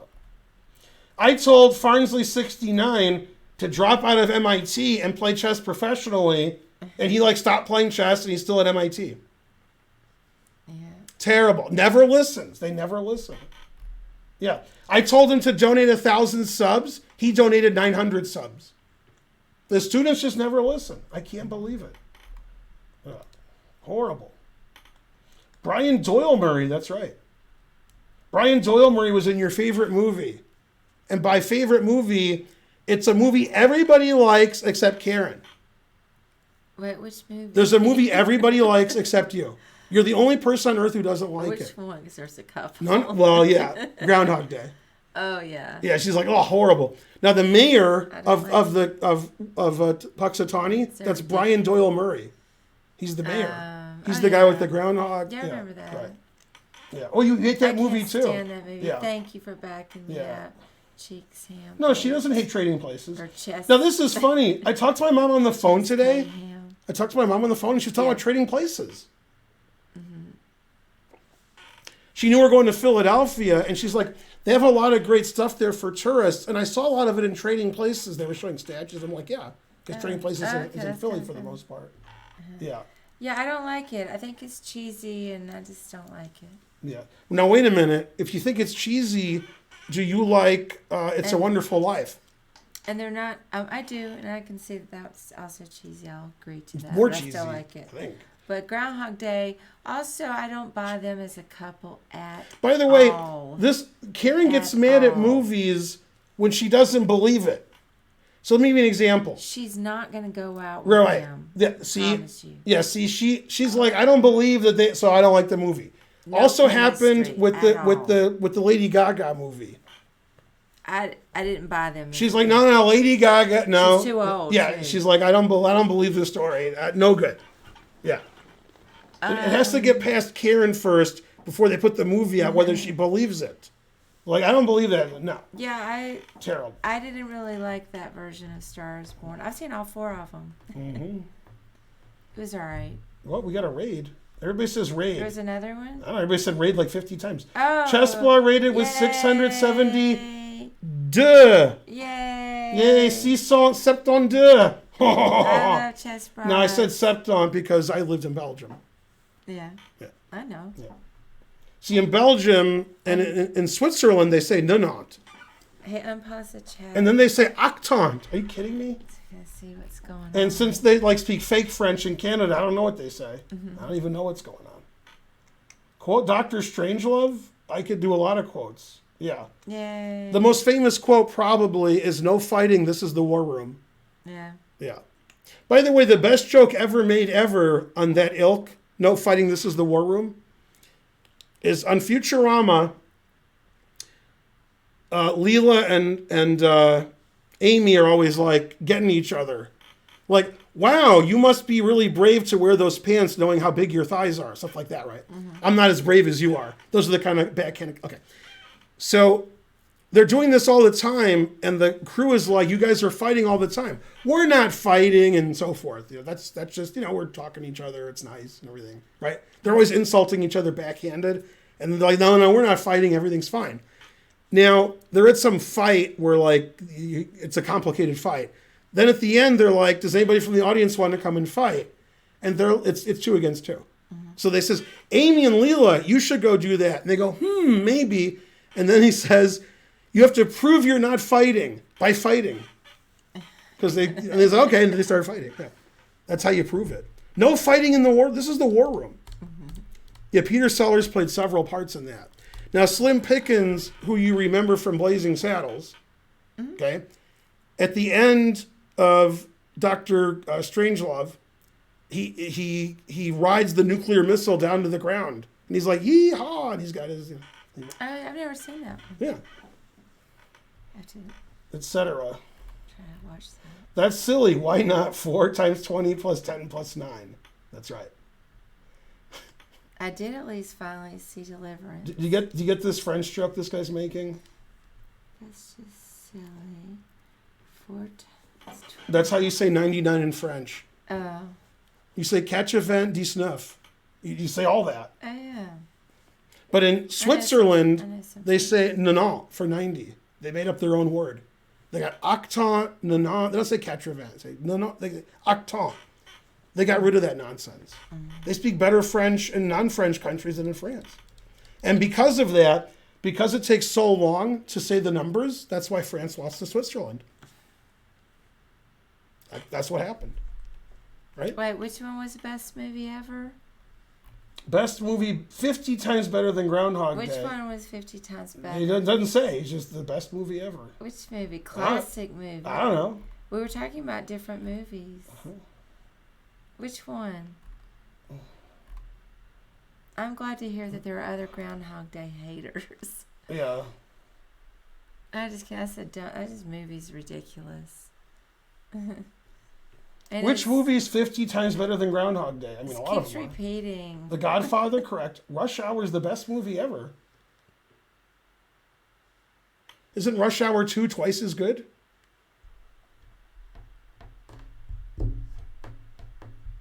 Scarface. Should I tell them that the Scarface they saw isn't the original Scarface, or I shouldn't tell them that? I don't know which one they saw. They've never heard of the first one. They've only seen the Al Pacino one. Oh. Yeah. I've seen both. I forgot who it was. James Cagney, maybe? I can't remember who was in the original. I didn't see the original. I just know there's every movie you've ever seen, there's an original you didn't see. Oh, he says, yeah, I don't remember. Name a more impactful movie than Blazing Saddles. That's almost funny. What's the Al Pacino one? Exactly. The best part in Scarface with Al Pacino, most people think it's the end where he has more coke in him than like the rest of them. It's like mostly coke. It's like 58% coke and 42% Al Pacino. So he's doing a lot of coke. Yeah. So he gets shot like 800 times, but he's like, whatever, and he keeps shooting back. He's a bigger guy. Okay, most people think that's the best scene. Best scene is they've been ordered to blow this guy's car up. He's like in the UN or he's an important guy. And he wants to get rid of the drug trafficking. So the head drug trafficker says, we got to kill this guy. So they put a bomb under his car, and when his family gets it and drives away, they're driving near him and they're going to push the bomb. And Al Pacino says, well, you can't do that because his family's in there. We're just killing him. But the henchman that came from Central America to do it, he literally doesn't care. Now, something you guys didn't know, have a seat. You ready for this? Know the guy in the wheelchair in Breaking Bad? The old guy. The guy who goes ding. Yeah, no. Okay, he's the guy. He's the guy in the car with Al Pacino and Scarface, confusing the audience. Okay. And that guy don't give a shit. He's like, I'm killing this guy and his family. I don't care. And Al Pacino says, don't do it, don't do it. Al Pacino shoots him and kills him because he's going to kill the whole family. After he shoots and kills him, he's yelling at the guy. The guy's dead. And he's like, I told you. And he keeps yelling at the guy after he's obviously dead. Because because he's mad. He's like, why did you do that? And I had to kill you and so forth. Anyway, when the car stopped somewhere, they later noticed there was a bomb underwater. So now he had really good security, so they could never kill him because they realized. Then the head guy in Central America, he was really mad at Al Pacino. So he sent 1 billion guys to kill him, and then the end of the movie happens, where everybody kills everybody. But he does a lot of coke. So I saw it a very long time ago. I do a lot of coke. Pretty good. Can you believe that's the guy in the wheelchair from Breaking Bad? That's right. Also, that guy was in Law and Order a couple episodes. Yeah. No, not Tuco. Yeah, Hector Salamanca, right. Yeah, did not know that. Of course. Yeah. Right, Rush Hour 2, I was kidding. They're both just silly. So my mom told me something funny, and she doesn't remember saying it. She denies saying it. It's very funny. In the movie Jackie Brown, is it Jackie Brown? You know, the Tarantino movie. I didn't see it, but I know that. Okay, in Jackie Brown, Sam Jackson wants Chris Tucker to go into the trunk and then shoot him, so he doesn't have to shoot him and then put him in the trunk, right? Because it's heavy, right? So he's telling Chris Tucker, you got to hide in the trunk, and we're going to go surprise these people. And he's like, I don't want to go in the trunk. And they have a long talk. He says, okay, he gets in, immediately just shoots him and closes the trunk and leaves, right? Okay.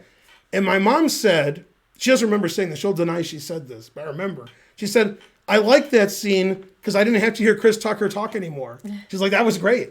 That's the end of him. Yeah. The truth hurts. That's funny. Yeah, Jackie Brown.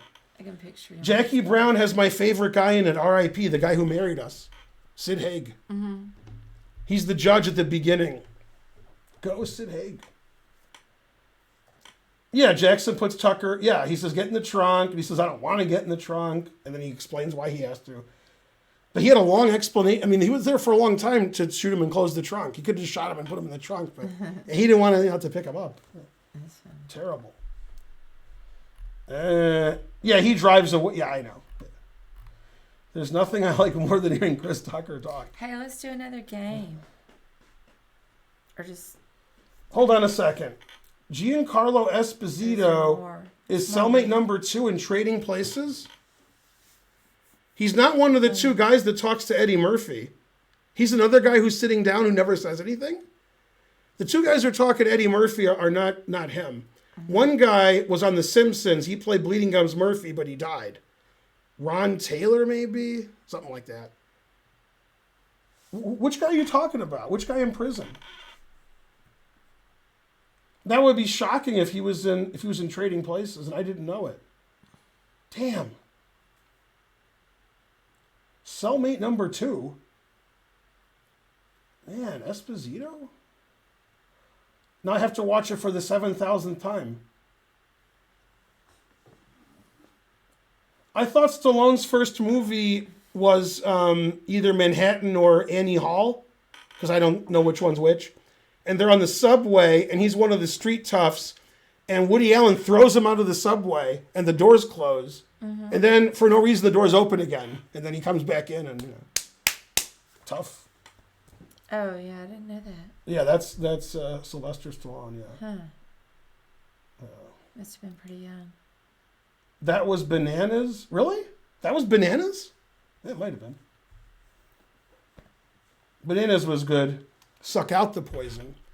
In Bananas, they're like rebelling against the government, and they're living in the woods. They're like and they go to a fast food place and order, we want 100 hamburgers and 300 cheeseburgers and 400 orders of fries. Then when they get it all, they pull a gun and say, we're the resistance, and they steal it. That was good. Italian Stallion is his Frist. No, not his Frist. All right, that's long enough, right? Time to go home? What, for streaming? Yeah. It's 2 hours. Come on. Oh. There's only 1,000 viewers. Well, let's see how many games are on the disc. Let's just delete them, and there won't be any. No. Yeah. Let's see. This game we did. There's going to be an infinite number. No, because... Oh, yeah. There's gonna be a lot. Yeah. There's always a lot. Yeah. That's why I hate everybody. Ooh, this game I like. See? 9 moves. You see, it never ends. Yeah. Yeah. This game was played on lead chess, so is it even chess? I mean, are you kidding me? It's funny, I on Twitter, people post like, I finally beat a 2,500 player and it's on lead chess.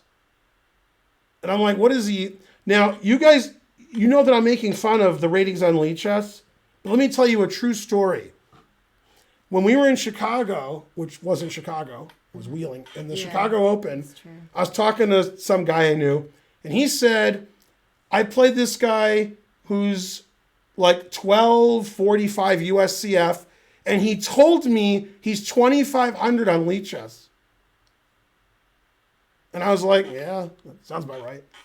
Oh, yeah, that's crazy. Right. Yeah. They do have bowling passes, but only Dean Bowler could get them. 200 Senza dues, 1,800 on lead chess, 1,300 on chess.com. Oh. Exactly. Well, if you're ready, we can do whatever you want to do. That means he's a cheater too? See, Karen's starting to come to my thinking that everybody on the internet is cheating every game. Yeah. No, but I didn't tell you that, like, it was just embarrassing. Never mind. Yeah? You can just say it without the names. Well, no, one of the games that I played, I felt like they were cheating, and then I looked, and we both played like such a low percentage. It was ridiculous. When Spencer played, so I obviously don't know. When Spencer played Saturday and won his 2 games, Yeah. he thought he played really well, but he wasn't sure. Yeah. The second game, he thought he played more well, and then the engine was put in Consuelo mode. No, and then it just said every move they both made, every game was terrible. Yeah, it always does that. When I think I played a great game in a slow game, the engine says no. And when it's a really messy game and I think I played like an idiot, it says I played great. So I never know. I got nothing. I need to get a different engine, I think. I mean, it's always telling me I suck. Yeah.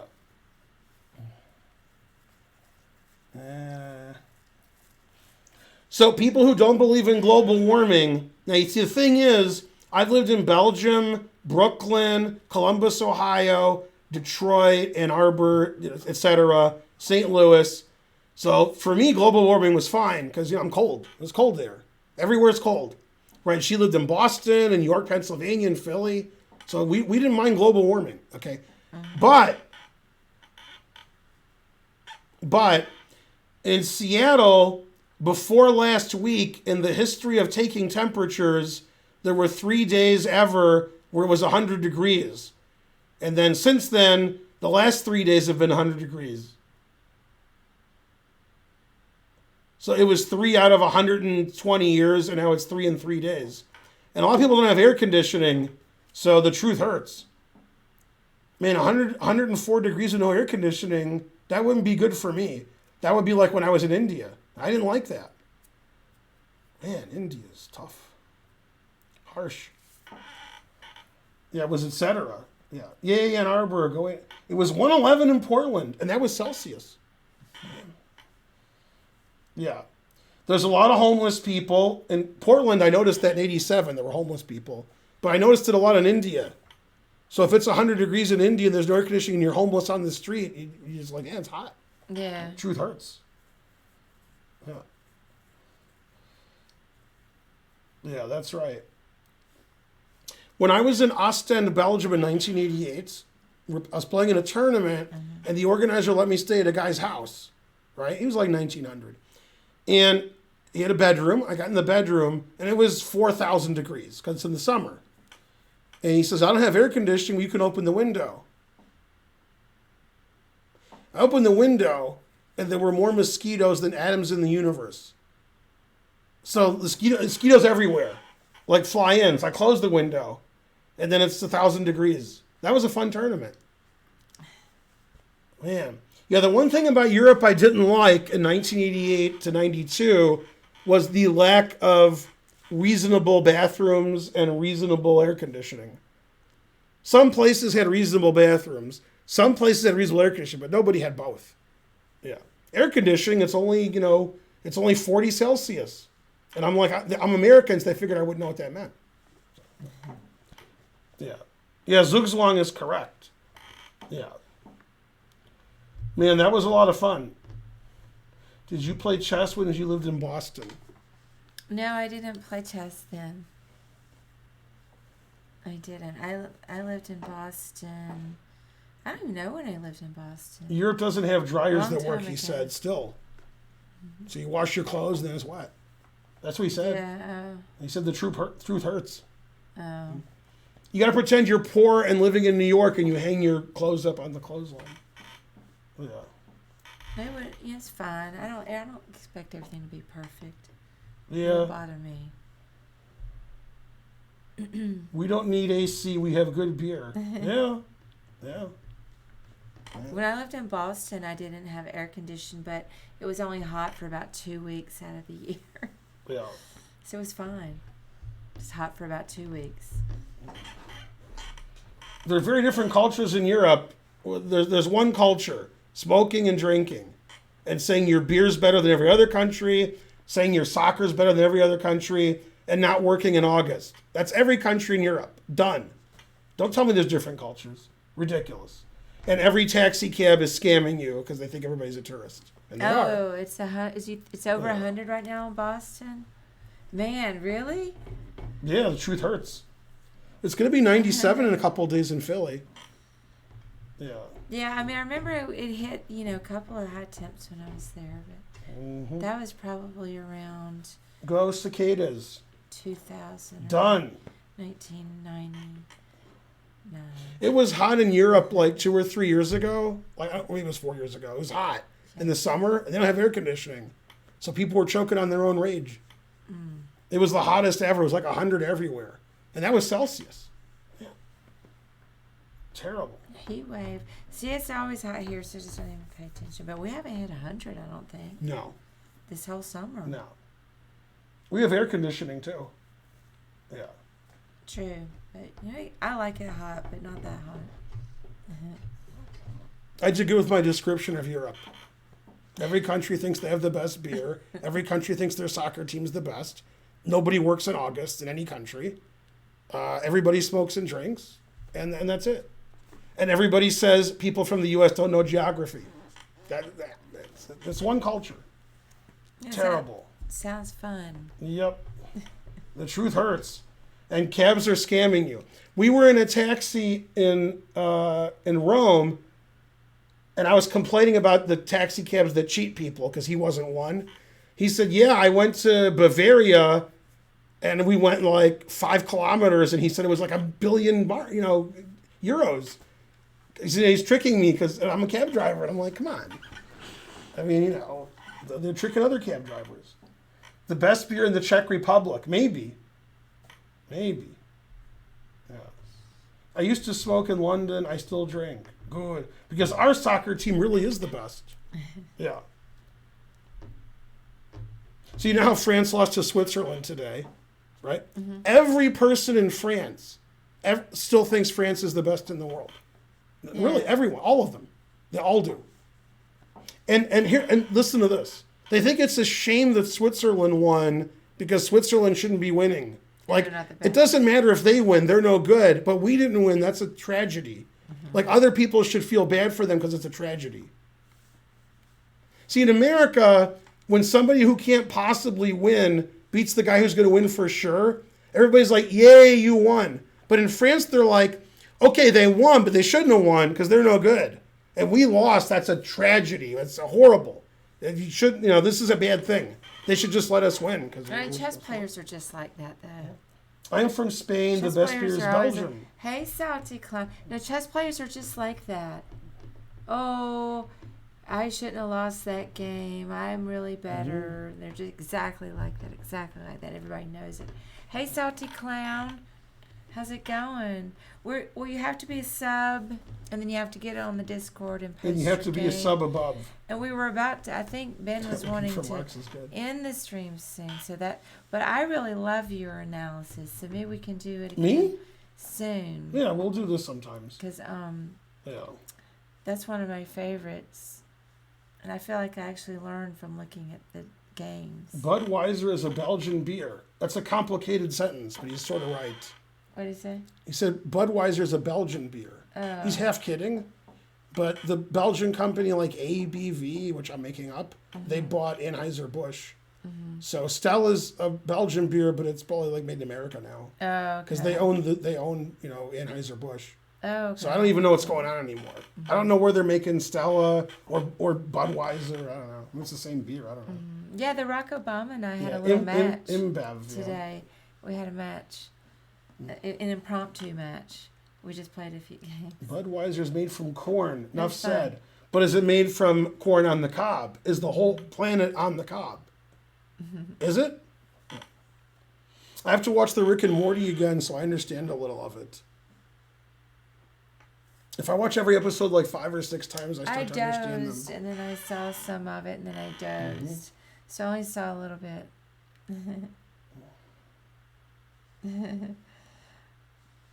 Yeah, people do get roasted. Stella hardly qualifies as Belgian beer. It tastes like water. Should I ban them? I like Stella. This is why I ban everybody. Right. No. Yeah, that's why. Yeah, I like Stella, but I'm probably not a true No, we don't like dark beer. alcoholic beverage. We don't like dark beer. I do. You like dark beer? Some dark beer, if it's sweet, you know. I've never seen you get dark beer. Well, usually I'm trying to not have so many calories, Ah. and the dark beer has more calories, so I'll have the lighter beers. Well, let's see. What does I that guy actually say? like the way the See what dark lots of beer numbers is saying? tastes. See there? Wait, what did he say? He said it's the wallet with the bad motherfucker on it. Oh, Excuse me. Ah, frankly, delicious. You mean this wallet? Oh, snap! That wallet was first seen in the game Gotcha vs. Bitch. Yeah. Have you had Guinness in Ireland? It tastes better. One cent to do. My dad's 61 and I'm 16. What? Guinness has less calories than Bud Light. Do you want to believe that? Because I don't believe it. I don't know. I don't drink Bud Light. What's the beer that I like from the Czech Republic? But- What's it called? would I had it in Slovenia. Urkel? Maybe Urkel. Maybe. What do you think, Urkel? Urquell? Let's see if... Yeah, there it is. Yeah. Oh, 2 L's. Yeah, that was pretty good. Yeah. Urkel based on the TV show. That is correct. I was thinking of John Urkel. All right, who do I raid? Not you, not you, not you. You. Wait, let me Should I raid see. 3 or 4? Probably 3.